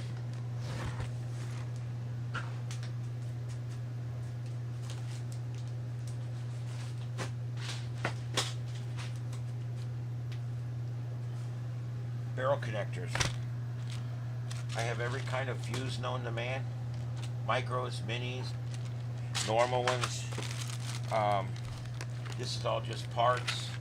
And then this, look at this. Every kind of one you could ever want. And my pliers for these we're getting old. I also have just bags of different ones, specialty ones. The pliers for these were getting old, so I literally went and bought me a new set. Look at those. That's the best set. Well, I'll tell you what, you could really tune somebody up with that. There you go. I've never had a set of wire crimpers this nice. This is really nice. And then I bought the fuse panel to go in the car too. I got that. But and then today I bought this $8 or $7. It's 1,000 wire ties or 400 wire ties, all different sizes. You can't really see them in there, but there's 4 different packs of wire ties in 4 different sizes. And I had to buy this today. Believe it or not, in my car, if you've got to take you need the removers for those pins. They got those little pins in there, and every time I go to take one of those out, here's the pin. Look at this. It's a pin puller. This whole set with the case, $6. Okay, this is a pin puller, like when you got those pins in your trunk, or that hold your fender on or whatever. There's 3 different things here. These are to take all of the all those pins off, and take them off in such a way that you can still salvage them and put them back on again. I can always get them off, but I mutilate them when I take them off. So stuff like that, I get keep all that stuff, and then tools. I got all kinds of tools. I like to do a lot of experimenting, and I like to do a lot of building, and so it's nice to have all that stuff when you're doing it. When I build, when I set my whole car up here, I mean, it's going to take me a month probably to get it all done, but it's getting there. I've already got 4 or 5 things done with it. Tonight I put, oh man, I got to tell you guys, I don't know where the box is, but here tonight, earlier tonight, before I came on earlier, I had some time out there before I went. This stuff came in, and before I went and saw Mom this evening, I started playing around with this stuff, and I bought these. Look at this. These go in the driving lights of my car, right? They're LED. These are amber. They're not white, they're amber. That's gonna be pretty cool. So these go into my fog lights, or their driving lights, the lower driving lights. Now, what I did today, I bought a set of these to go in the high beam headlights, and I switched them out. And I also bought a new set for the low beam headlights. So I got 4 brand new headlights and 2 brand new fog lights, which these aren't in yet because I literally have to drive the car up on something so I can get up underneath there and get in there to it, to put these in. But I put the high beams in today. It's so bright I can't even look at it. It's literally 5 times brighter than the high beams it had before. And I was just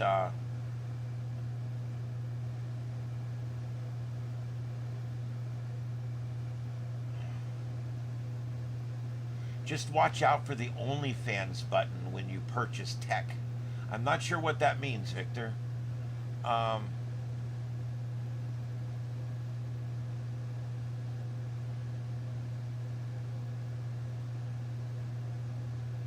Yeah, I'm hoping that what I want Yaesu to do, because I really like that company, and I love their radios.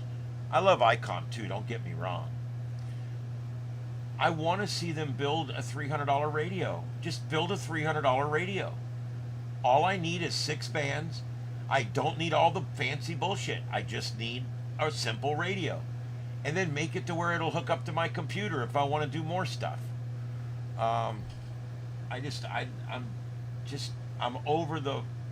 over all these radio. I spent $700 or $800 on my big radio. I made payments on it, and it was used. I was the third key to have it. It's like, Jesus. All right. Let's see here. Coming up on 2 hours, guys. Anything you'd like me to cover tonight before we go? Yep, this will go back in tomorrow, and I will be using this on the road. I'll let you know how it goes. I got 2 antennas on the back. I got that little stubby one I took apart and showed you. I bought another base for that one, and I got that bow thing when I bought that cheapie, and I don't like it. It's just not that good, but they'll get me by. I am eventually going to put probably a 5/8 on one and a stacked collinear 440 on the other.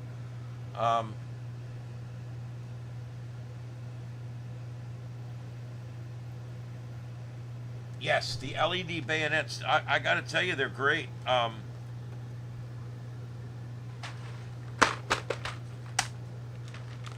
got a couple of them right here, a bunch of different ones.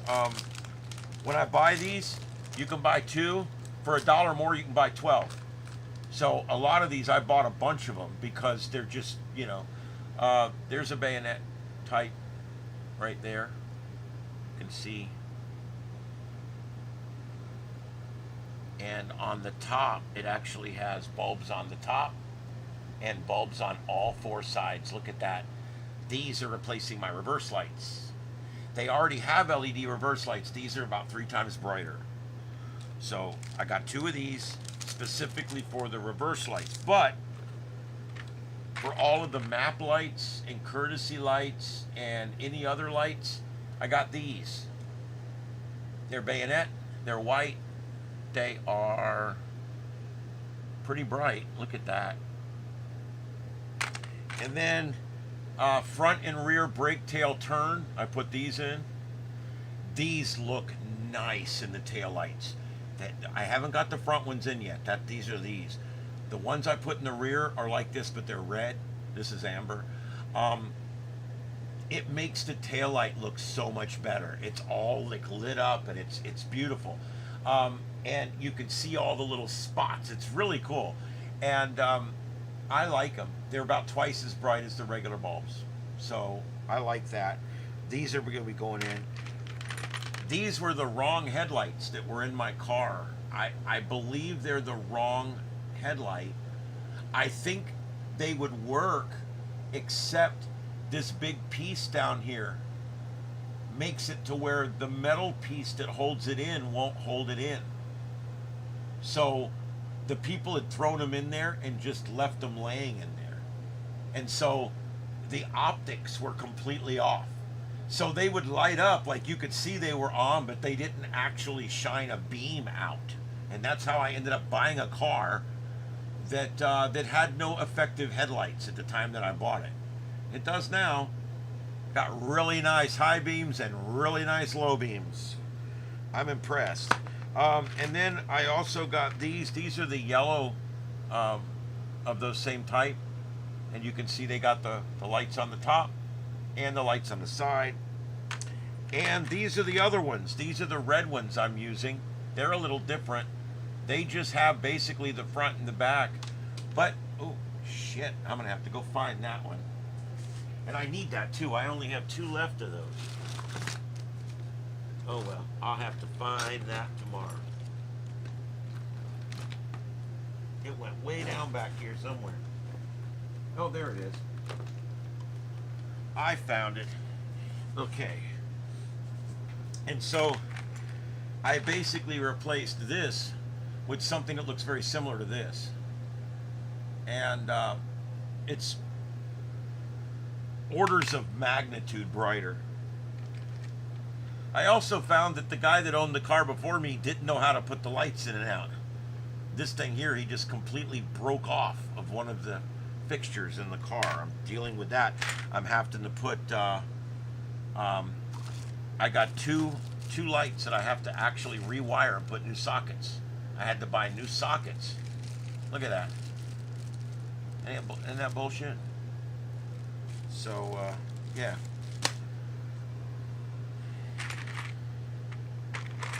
But when I get done, I got my LED light bar for the roof. I got these going in the front. These are amber or white or warning. They're all 3.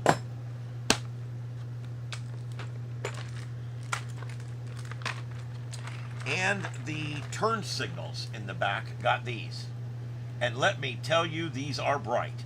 They are a good 3 or 4 times brighter. When I put my blinker, my flash hazard on, and I walked about 20 feet behind the car, I was like, man, that's bright. That's so much brighter than the ones that were in there. These are cheap, guys. I got 4 of these for $10. So if you started LED in your car out, you could do it in no time. Like, just start working on it. Do one thing and then do the next thing and do the next thing, and next thing you know, your whole car's LED. And you can leave the headlights on for hours without the car running. It's great.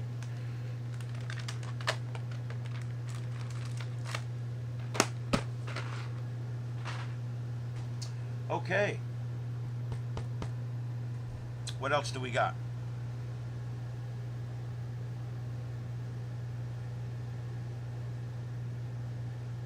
Yeah, a lot of the Starship models that are coming out now are coming out with LED light kits and stuff. The Enterprise, the 16-foot Enterprise model from the original series that is in the Smithsonian Air and Space Museum in Washington, D.C., has been relit by LEDs, and now they can leave the lights on for hours without ruining it.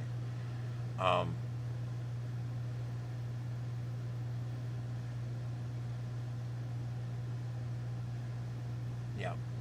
All right, guys. What else do we got? What else is going on out there? Anything else I need to discuss? Weather-wise, we have nothing going on out there. Nothing. We've got a severe thunderstorm warning over here near Salt Lake City, and not really much to that. Just a severe thunderstorm warning. I don't know what's going out here with the Carbon County has 58% of their residents without a power right now. I don't know what's going on there. That could be heat related. Sun's going down out there. Hopefully it'll cool down. All right. And that's pretty much it. Even down here in Florida, you can see that the thunderstorms are subsiding. All right. I don't know if anybody is interested in that little bracket.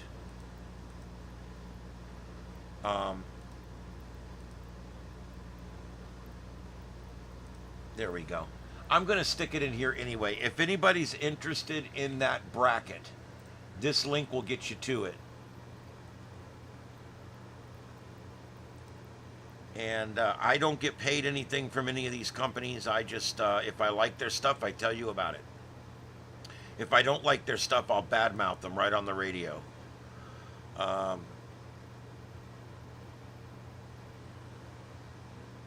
And if there's anything else I've shown tonight that you would like a link to, just let me know. I have links to everything in here.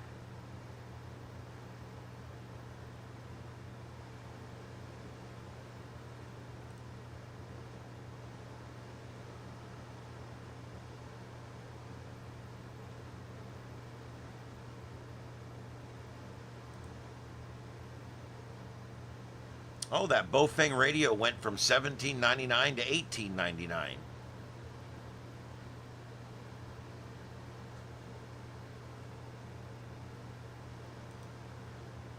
But if you're interested, that radio is 19 bucks, and there's the link to that.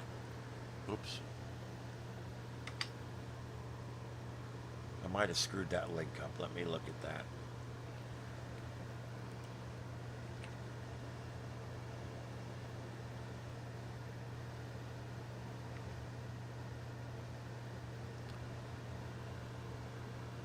All right, so there's some links to that. That's that radio. It's 18 bucks, 19 bucks. You can't go wrong with these radios, just because of how cheap they are. And I love when people say, well, they're not the best radios. You didn't pay 500 bucks for it either. So yeah, there you go. All right, Victor, have a good night, buddy. I'm getting ready to sign off myself. I'm tired. I've had it. I'm done. I also want to tell you guys something else that's happened in the last couple of weeks. The Bofeng UV25. You know that radio that I'm always talking about, right? This one here, the UV25. By the way, there's that adapter that goes on the top. I got to put that on the other radio, but that's the adapter. The UV25, which is this radio right here, I paid $55 for this. It's an amazing, huge, great, amazing radio, right? They had a price drop. With tariffs and everything, I thought the prices would be going up. They're going down. Right now, this radio is 35 bucks. 35 bucks. And it comes with the high gain antenna, the clip, the battery, the strap, the earpiece, the charger. It comes with everything you would need. And so I just want to put that out there because, again, it's come down $20 in a couple of months here. And that's this link right here. That's the UV25. That one right...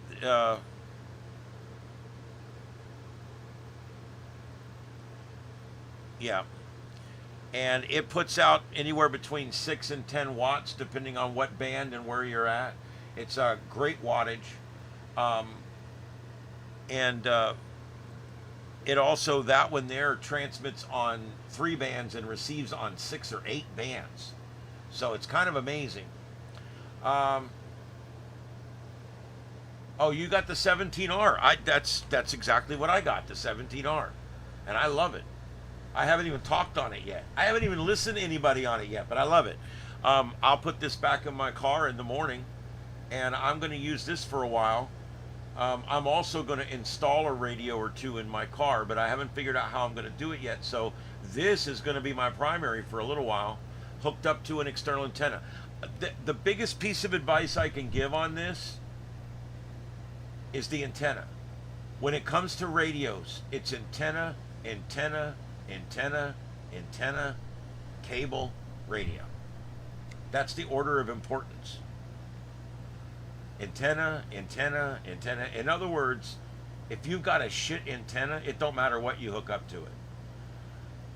That's why you spend the 20 bucks for the magnet base and you spend the $30, $40 for a nice MMO antenna, 5/8 wave, something nice, maybe a collinear, and you put that on there, and that will make this radio into a base radio, and you'll be driving around town listening to everybody, talking to everybody. It works great.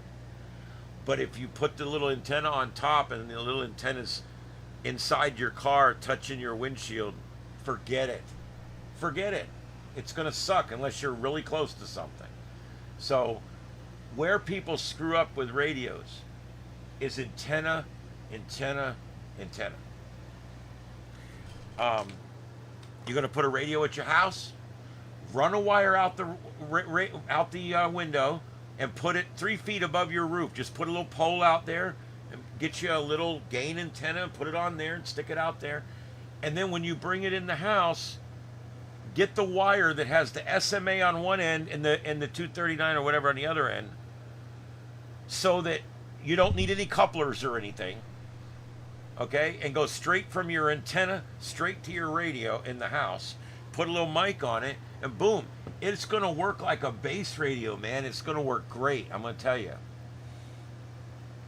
All right.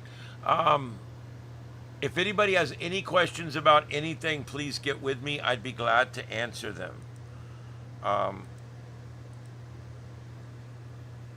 Go ahead and get rid of that since that's moved on to something else now. That guy never did find his protest, by the way. He just went offline for the night.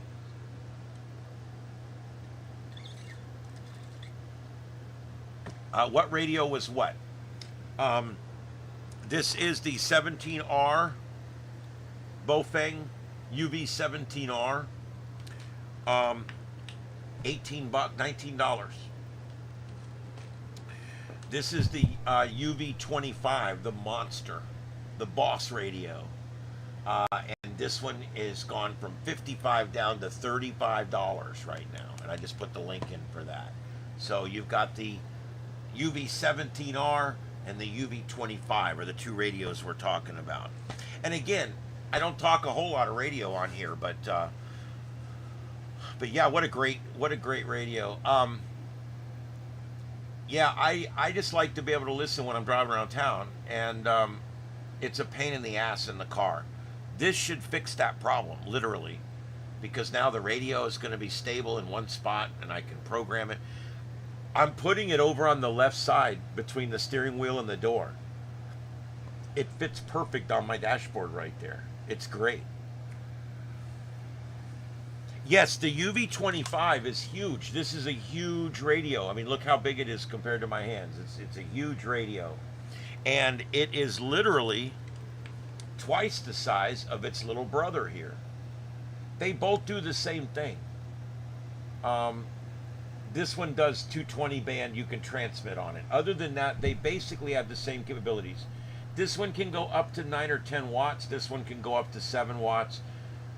But essentially the same radio in a different box. So if you like big, huge, powerful freaking radios that you can put big old antennas on, the UV25, $35. If you want a much smaller radio to go on a bracket in your car or to carry around at work or something convenient, you want the 17R or something like that. I also just did the UV5RM, and I hear that you can program that on Chirp now. That's a good radio as well. Yeah, the UV5RS, I believe, has the exact same chipset as the UV25 and this one. They all have about the same chipset in them. It's just a different package that you can buy.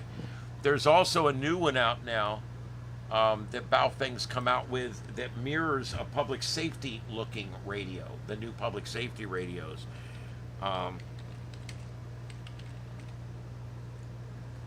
Let's see here if I can find it real quick. My favorite always used to be the UV82 because it had like a Motorola look.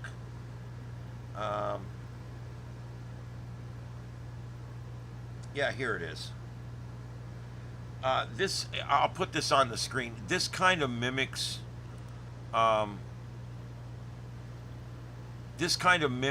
the radio look and feel that the public safety radios have now. This is the UV32. This is one of their newer radios. Look at this. It was $55 a couple weeks ago, down to $41.99. It comes with two different antennas. It comes with that high gain paddle antenna, which gives you some directional functionality. It also comes with a regular rubber ducky, comes with a case, comes with a charger, comes with the headset, comes with the base charger as well. It is a USB-C charger, Type-C, and it's got a base charger. All that for $42 and free delivery. Christ. I'm probably going to buy one of these next month just because I want one. I think it's ugly, but I don't care. I want one.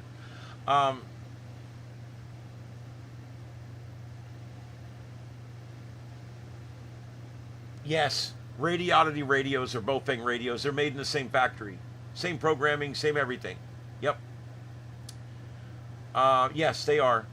Radiodity buys from both Baofeng factory, and they also buy from the QYT, TYT factory as well. No, that's cool, Red. I'm glad you're here. Um, we're bullshitting about radios here just before we sign off. I've been on over 2 hours now, and I'm not feeling well, so I'm going to be going soon. Hey, Simplex Radio. Yeah, we're talking radios tonight. Yeah, those, you're right, Simplex. Those radiodities are basically the same thing. I've got a radiodity here, and Bofeng makes this exact radio, but this one's a radiodity. But like I said, Baofeng makes this exact radio. It even makes in the same 5 colors. They come in the same box and everything. It's just theirs says radiodity on it. It's no different. We do the same thing in this country when we repackage things. You know, they'll sell something under 3 different names, but it's the same exact thing. But in this state, it's sold under a different name or whatever. It's the same thing. Radiodity is such a big company that what they did was they go to Baofeng and they have Baofeng make radios for them that has their branding on it. It powers up. Some of them, when you power them up, it'll say radiodity on them or whatever. And they do that on purpose and then sell them as a radiodity radio. But the truth is they're just buying Baofeng radios from the Baofeng factory. That's all. That's all they're really doing. Nothing wrong with it, really, I guess. They charge a fair price. They're getting them so cheap because they're buying them in bulk that they can turn around and be competitive with Baofeng. So that's not bad. Hey, I try to get here every night, Red, and sometimes I can't make it happen. So I try my best. Let's get back to the grid here. But yeah, I like that radio. I'm gonna buy one of those. I'm gonna buy one of those just because I have to. You can see from over here, I've got a whole, well, you can't really see now because the microphone's in the way, but I got a whole collection of radios back there. I've got all kinds of them. I mean, this was one of my favorite ones originally, the UV82. It has like a Motorola look, and then you can buy the extension batteries for them. And this was my favorite radio for a while. I carried this thing everywhere.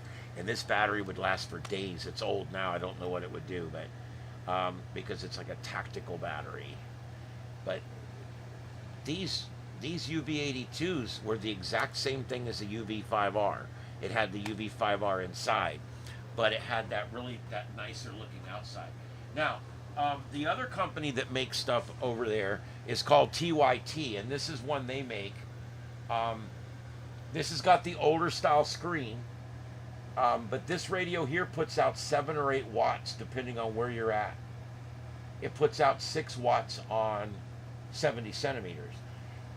This is a great little radio. It's got a crossband repeater in it, although it gets really hot really fast. This is a neat radio. When I bought this radio, it was like $80. It's like 60 now. It's a UV8200 or something by TYT. Radiodity also was making these for a while that said radiodity on them, and so they were buying them from the Baofeng factory, and they were buying them from the TYT QYT factory. Anyway, yep, this is the UV82, which was that. This is the original. This is the one that started it all. This one's the 220 model. I think this is the 8. I think this is the 8. Let me see. 9S. This is the 9S tri-band, but it looks just like the UV5R, but it's the UV 9S tri-band. And this was a night. I used this quite a bit for a while, and of course I've kind of moved on a little bit now. But as you guys can tell, I don't sell my old radios. I keep them forever.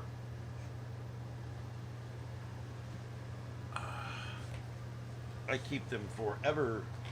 Here's a Quansheng, another one you can buy for about 20, 25 bucks. You know what's neat about Quansheng?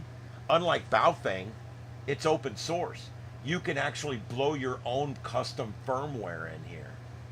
This radio will pick up way outside of band.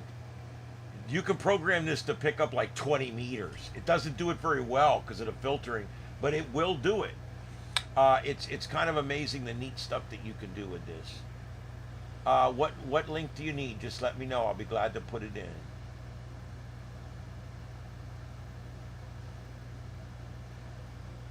Um, all you should have to do once you've downloaded the app is just click on our Discord link, and it should come right up. Hold on, I'll put the link in. I've got it here somewhere. I just got to find it real quick. Here it is.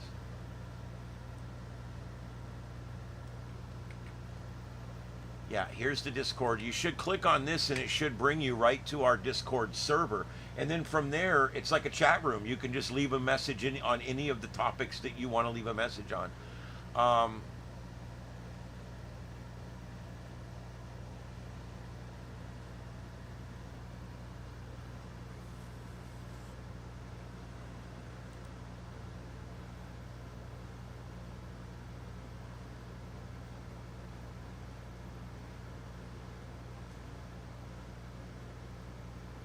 it's kind of surprising. Some of the older radios are actually getting more now than the new ones.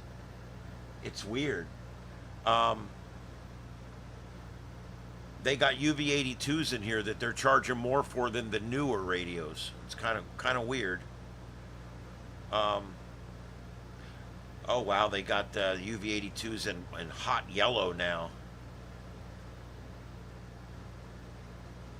It's amazing all the different colors that these radios come in. Absolutely amazing. Even camouflage. They've got them in, now that the cases have like a brown or a green camouflage. Um, yeah, hopefully you can get in there. Save that link. Once you get signed in, just click that link and it'll bring you right to our Discord server. And then from there, you can directly communicate with us 24 hours a day. Um, the one that says breaking news only actually sets off an alert on my phone. So I just ask that we only put incidents of magnitude there. Other than that, use it to your heart's content.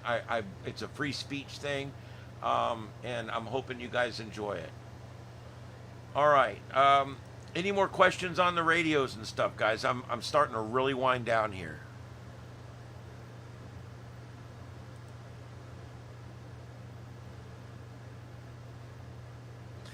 Baofeng makes repeater equipment. I caught some of it a while back that they were selling, and I was kind of impressed. I'm like, damn. I mean, they sell nice looking. You don't know how long it's going to last or whatever, but they're selling blades, repeaters to go in, and it's. I'm like, wow.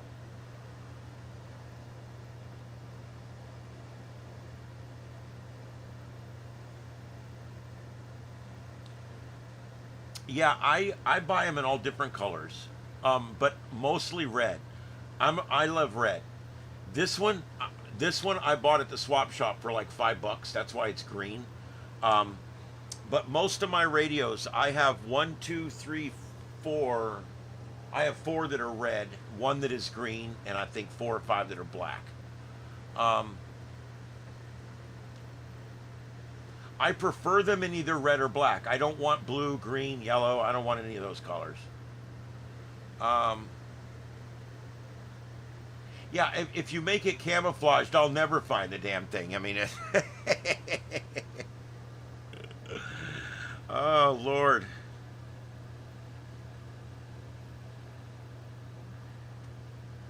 All right, guys, last call.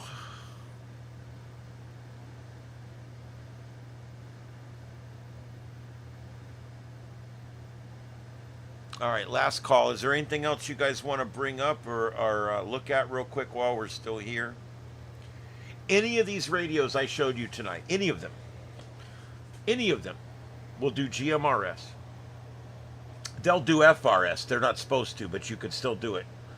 Um, but they will do GMRS for sure. So if you got a GMRS license, any of these radios will do it, and they're easy to program. You just download the program and blow it into the radio. It's pretty simple. I can help you with that. Um, you can buy a GMRS radio, but I recommend against that buy a ham radio and then program all that shit into it. And that way you have a radio that you can program everything into. You can even go to Chirp and go to your hometown and download all of the frequencies for your hometown. Like I got my local mall in my radio. I mean, I got everything in there.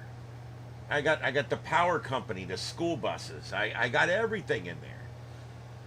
Now, obviously, I don't ever talk on these channels. As a matter of fact, many of them I've actually disabled the transmit on, which you can do. But I've got all kinds of stuff. Even our fire here is still simulcast over VHF, so I can hear the fire calls going out. It's cool. And you got NOAA weather radio on there. Plus your ham radio stuff when storms hit, Skywarn, so many neat things. A UV 5R mini? No, it's already too small. I don't want it. I like big radios. Or mid-size radios when I don't want big radios. I want mid-size radios. That's why I specifically bought this radio, because it has a big display, but it's a small radio. My little Quan Chang. I like that little Quan Chang, but I don't know the menuing on it like I do the Bofeng, so I don't use it that much. UV5R Mini.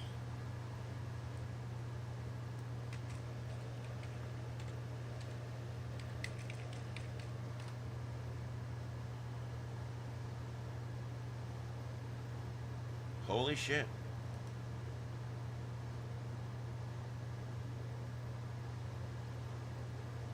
Well, there it is.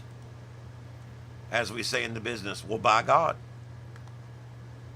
$42 for a set of them. Look what you get.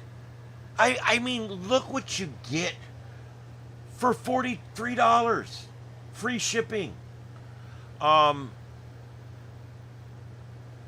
We get 2 radios. They're 5 watts. They do 999 channels. Bluetooth programming. NOAA weather radio. USB-C fast charging. I mean, Jesus. And these are little, I guess. They say mini, so they must be smaller than the regular size. But you also get a long antenna and a short antenna, and the headsets, and the belt clips, and the batteries.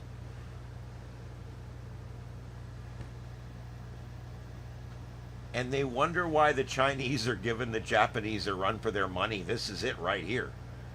The cheapest Japanese brand new handheld you're going to buy is $200. You can program, this you can program with the app or Chirp. Either one. I use Chirp. I got my programming cable right here. This standard Baofeng cable will program every one of my portables except one. I have one, the TYT, I have a different cable for it. Every single other radio I have will program with the Baofeng standard programming cable. Even the Quan Chang.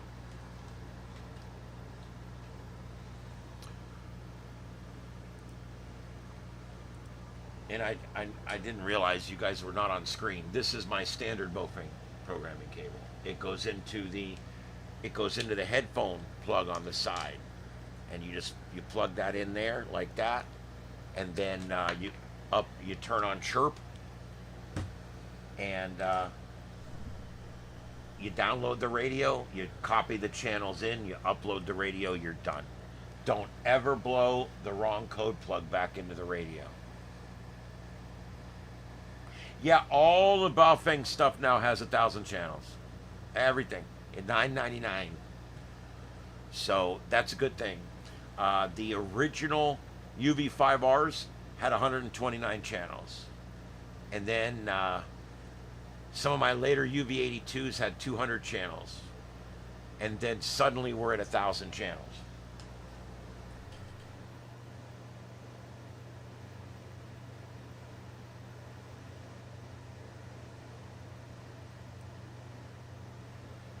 Okay, Storm Guy. I haven't seen that one. I'm going to take a peek at that. I don't do this a lot on here because I don't want to run everybody off that doesn't like radios.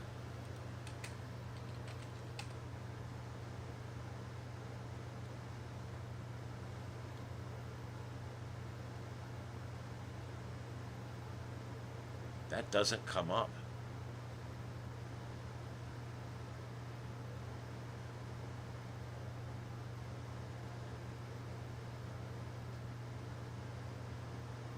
I don't see that one. UH1G radio from Reeves. Oh, I think it's Redivus. Redivus, or however they pronounce it.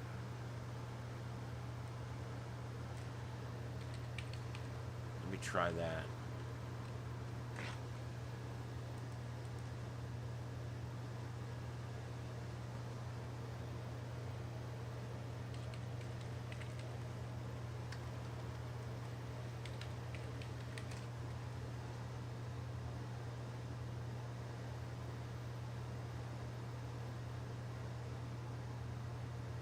Yeah, that part number is not coming up. UH1G. Um,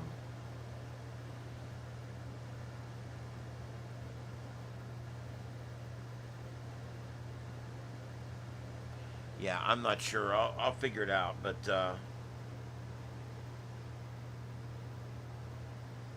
Redivus. I'm not sure if it's Retivus or Redivus. I think it's Redivus, but I'm not sure. Anyway, that works out. I've got yeah,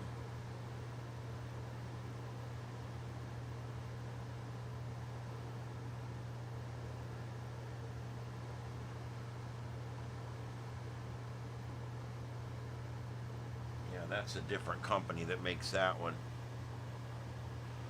Okay, anything else, guys?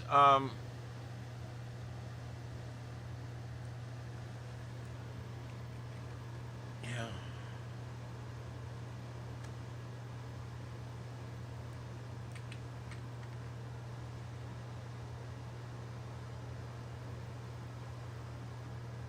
I see the HA1G. That looks like a nice radio.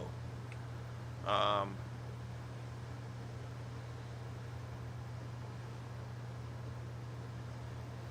yeah, I'm seeing the HA1G. The HA1G. And that looks like a nice radio. It's a little bit different look. It's got kind of a public safety look to it. I like it.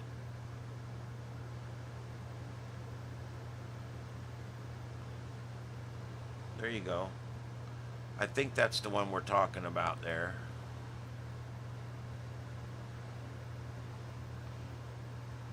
Nice radio, big screen.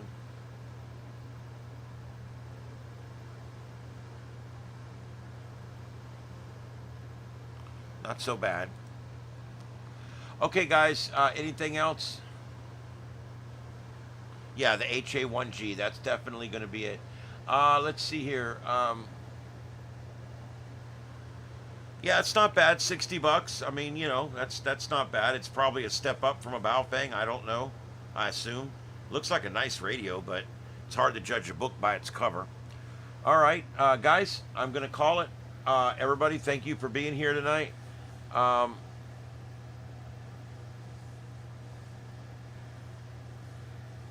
yeah, that's really cool. Um, Yeah. So we'll talk radios again coming up. What got this going tonight? Just for those of you who are joining us late, I bought this bracket that has two like clips on it to hook your radio on, and I bought the radio and I bought the mic and I bought the little adapter for the back so that the wire goes down, and I've got $40 in this rig. $40. And this puts and then you put an adapter. I've got this adapter right here, screws right in there like this, and I'll just leave this in there because this is where I need it. And then when I get out to my car and I stick this on the dashboard, I've got the trunk. On the trunk, I've got an antenna for this radio, and I bring it in, hook it right here. And now this sits on my dashboard just like that. I can listen to it. I got the antenna hooked up outside. I got the charger hooked up in the back. Everything's ready to go.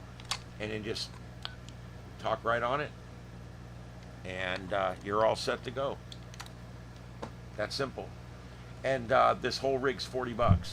$18 radio, $10 mic, $10 rig, and a $3 part back here to a right angle, basically a right angle for the charger plug, so it's not sticking straight out the back.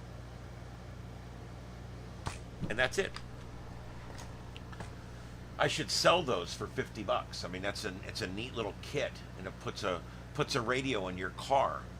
Everything, I always buy everything on Amazon. I hate to say it, guys, but I'm an Amazon kid. I love Amazon. Oh man, I buy everything from them. I'm just over here. Before the show, I was just over here trying to get all my packaging. Look, this is just from the last week. Everything I buy is from Amazon, dude. I absolutely love Amazon. I love them. You know why? Return policy, number one. I don't like it, back. I don't do it very often, but I know I can. And the number two reason, their website's great. Their delivery service is great. Almost always on time. I had one package come a day late. No big deal. They've been putting it here at my house when I'm not home in the pouring rain. You know what they do? They put it in a big garbage bag and tie it up and drop it over my fence. Everything's been fine. So I'm a big Amazon guy. When it comes to radios, it's the only. Now, if you're going to buy an HF rig, you probably are going to need to go somewhere else. There's not a whole lot of HF rigs on Amazon yet, but it's coming. But as far as all the Chinese equipment is all on Amazon. And that's why that's one of the reasons it's so cheap. Have you done POC radio? I'm not sure what you mean.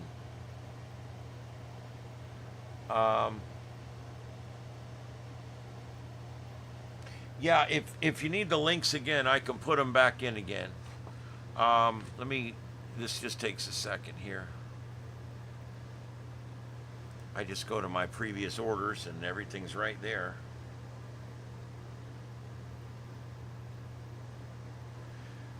Yeah, you can also buy the battery eliminator. If the radio you buy has a battery eliminator, you can buy that.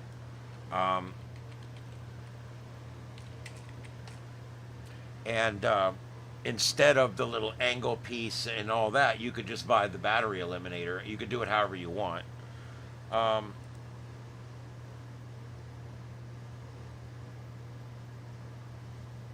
Now the mic I bought a long time ago, but I could probably find a link to that too. I've had this mic for years, but it's the same exact one. And listen, don't buy a cheap mic. Spend the $20 and get the nice one. You'll be a lot happier with it.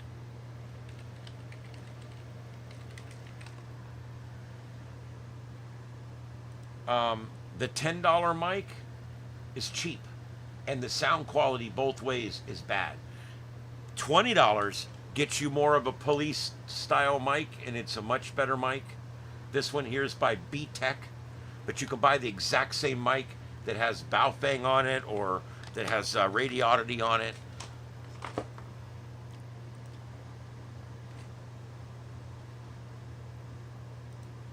And then you want to definitely put an antenna mag mount. And you can buy that MMO, NMO thing right there. That's the best thing to do that. And then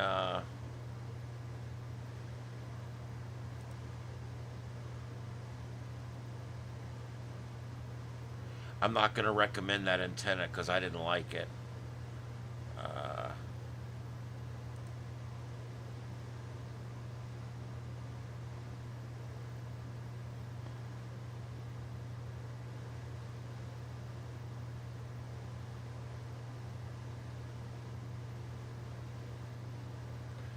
Well, I guess that's it. Yeah, the mic. Let me find the good mic here.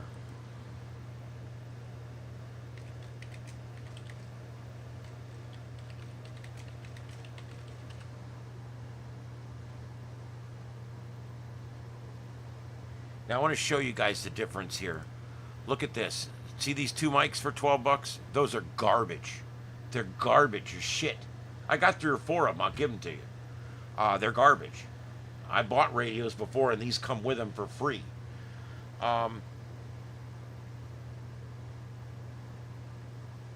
Garbage, garbage, garbage. That one's probably not too bad. Garbage. This is the one I would buy here. 20 bucks. You get what you pay for, guys. I'm telling you. You can buy a $17 radio, but I'd buy the $20 mic. I'm just telling you what works. Here's 2 of the better mics for 30 bucks. That's a better mic for 21. See the difference? You can look and see the difference. See the difference? Look at that cheap thing. Okay, look at these cheap ass mics. Cheap shit, right? You get down, all of a sudden you see one, oh look, these are much better. That's a much better mic. That's cheap mic. You can see the difference. So I would buy any of these. This one would probably be fine. That's probably a nice one there. But you don't want to go cheap on the little microphone, because they'll tell you that you sound like you're in a box, and then when you listen to them, you'll have a hard time hearing what they're saying. Oh, I'm sorry. Could you not see it? God damn it! When I get tired, I forget to hit the goddamn button. Here. These are the better mics. See what it looks like? It's a much better mic. And I don't care what the name is. They're all made by the same factory in China. But you definitely want one that has the rotating clip on the back. You want a good mic. These have the little port on the side so you can hook in your headphone. You can actually listen on a headphone right off of the mic. The ones you don't want, let me show you again since I didn't have the damn thing turned on. The ones you don't want are these cheapy ones like these. See how cheap those are? Cheap, cheap, cheap, cheap. And then all of a sudden, boom, that's a good one. That one probably would be okay. Cheap, cheap. This one here is a Bluetooth. That one would probably be okay. This one's cool. It's wireless. And they're only 30 bucks. That's a cheapie. That's a cheapie. This is a good mic. See the difference? I mean, you can see when you see it that it's the quality is different. And you want the nicer clip on the back. You want the one that has the big thick wire that comes out of the middle of the mic. I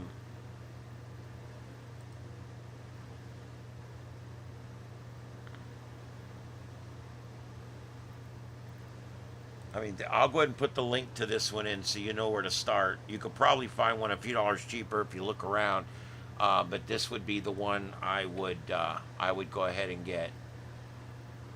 And then, but this only works. I can't stress this enough, guys. This only works. This only works if you put the antenna on the trunk or on the roof and you hook the wire up to the radio. If you use that little rubber ducky antenna, you're never going to be happy with the performance. Antenna, antenna, antenna.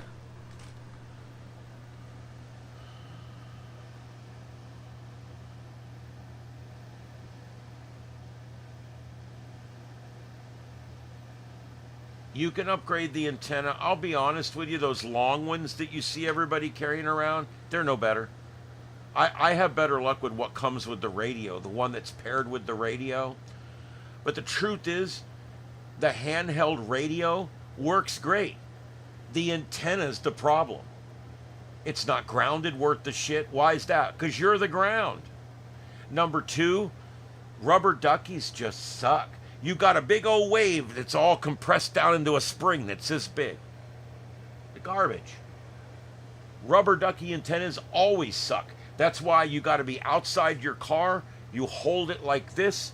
You put the antenna straight up in the air because you're the ground, and you talk directly into your radio. It does okay. But if you're in a car or in a building or anything, it doesn't work worth a shit. That's why I said, if you're going to do this, but you're not going to put the antenna on the outside of the car, don't bother. Unless you're listening to shit that's really close. You're going to get what they call picket fencing. It's going to go the whole time you're listening. If you have an antenna outside the car, you get a nice clean signal the whole time.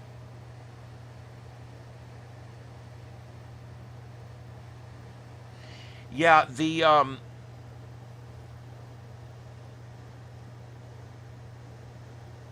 shoulder mic. Baofeng makes good ones and they make cheap ones. It all just depends. Most of the better ones are marked Radioddity or B-Tech or whatever that mountain thing was. Just make sure you get one that has the big thick wire that comes out of the bottom and not one of those cheapy ones. I'm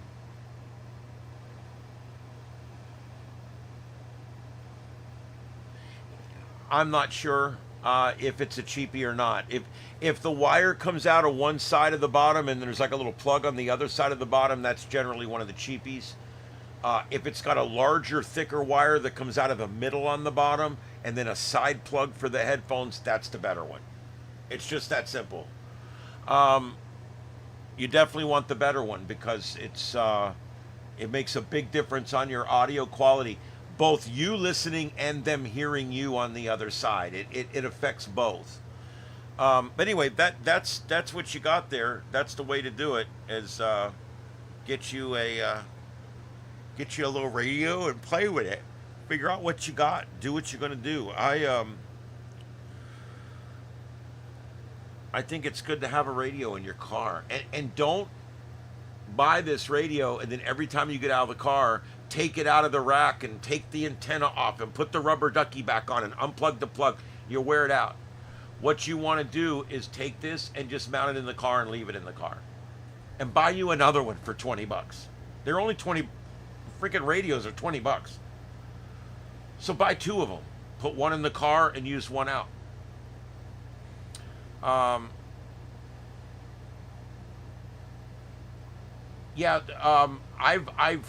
talked to a few people that have the wireless ones, the wireless mics, and I've heard good things, but I've never used one.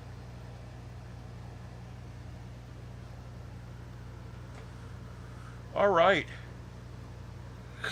Well, this has been fun. I do like talking radios. I don't get to do it very often. It's been good, though.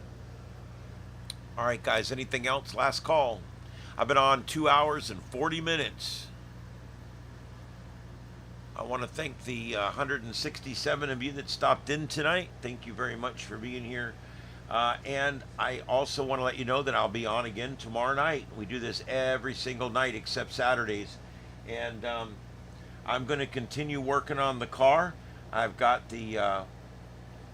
I pretty much know how everything's mounting now. We're down to, I got to get the rest of the light bulbs switched out. I probably have another 2 hours worth of labor getting the light bulbs switched out. Once I get that done, and the light bulbs are all switched out, and I get the driving lights working, and I get everything working, then I'm going to run the wires through the firewall. That's the next thing. I have to actually figure out what's the best way to run 4 or 5 wires through the firewall.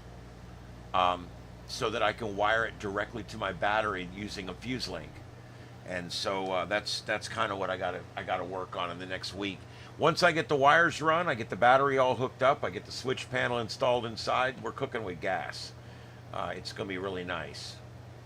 The light bar, I bought a.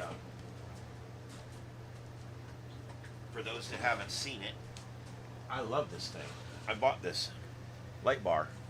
to go on the roof. It's got suction cup magnets, and it's got elements front and rear. It's got corner elements and side elements, and it does 40 or 50 different flash patterns. It even has a good old flag on the top. It'll one of the flash patterns, it'll go half brightness and steady and just steady burn. I like that. That's very helpful when you don't want to draw a lot of attention but you don't want to be hit. It's a great mode to have. The cops are using it now. They call it patrol lights, and it's basically just half power, non-blinking.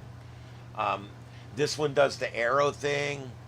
It'll do it both ways, center out. It does like all kinds of different flash patterns, left, right, left, right. It does crazy stuff.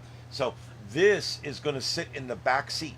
It's just going to stay in the back seat because I never have passengers anyway, much. It's going to stay in the back seat. It's going to sit on the seat. And the wires are all going to be hooked up. The controller will be on the dashboard. It's got an actual controller that shows you what it's doing. That will be mounted on the dashboard, and the light will be wired directly into my switch panel, but it's going to sit in the back seat. I'm not going to drive around. I don't need to drive around with it up there collecting bugs and having the sun ruin it. So I'm going to leave it in the back seat, and then when I go out storm chasing or I go out providing you guys with images or whatever, I'm just going to throw it up on the roof, right in the center of the roof, and it'll give me a level of protection there when I need it. And I can turn it on and off. If I don't need it, I just turn it off. If I need just a little bit of warning, I can turn on just the back, just flashing, no big deal, just like a benign type thing. Or I can have it going crazy. If it's a bad storm and I'm in the middle of the road, something's going on, I can literally upscale it all the way up to where it's looks like a police light bar. So I was happy with it. I think it's good. All right, guys. Yeah, I'll keep you guys informed on how all that's going with the car. I hope that within the next couple of weeks, I'll start taking you guys out during the day on the weekends, and I'm going to start a new series of shows eventually where I'm going to show you guys parts of Florida and Georgia and North Carolina, and it's going to be fun. I'm going to do a lot of driving and a lot of talking and driving, and showing you guys the sights and sounds around here. It's going to be neat. All right, guys, I want everybody to enjoy yourself out there. Have a good one. I'm not even going to go to the studio view because it looks like a dump in here right now with all this packaging everywhere. I got to get this place cleaned out. All right, guys, we'll see you tomorrow night. Same time, same channel, right here on Starship Adventures. This has been the Sights and Sounds of Earth, live from North Fort Myers, Florida. My name's Ian. This is Starship Adventures, and we'll see you back tomorrow night, same time, same channel. Everybody have a good one out there. 7-3s. Have a good night and a safe tomorrow.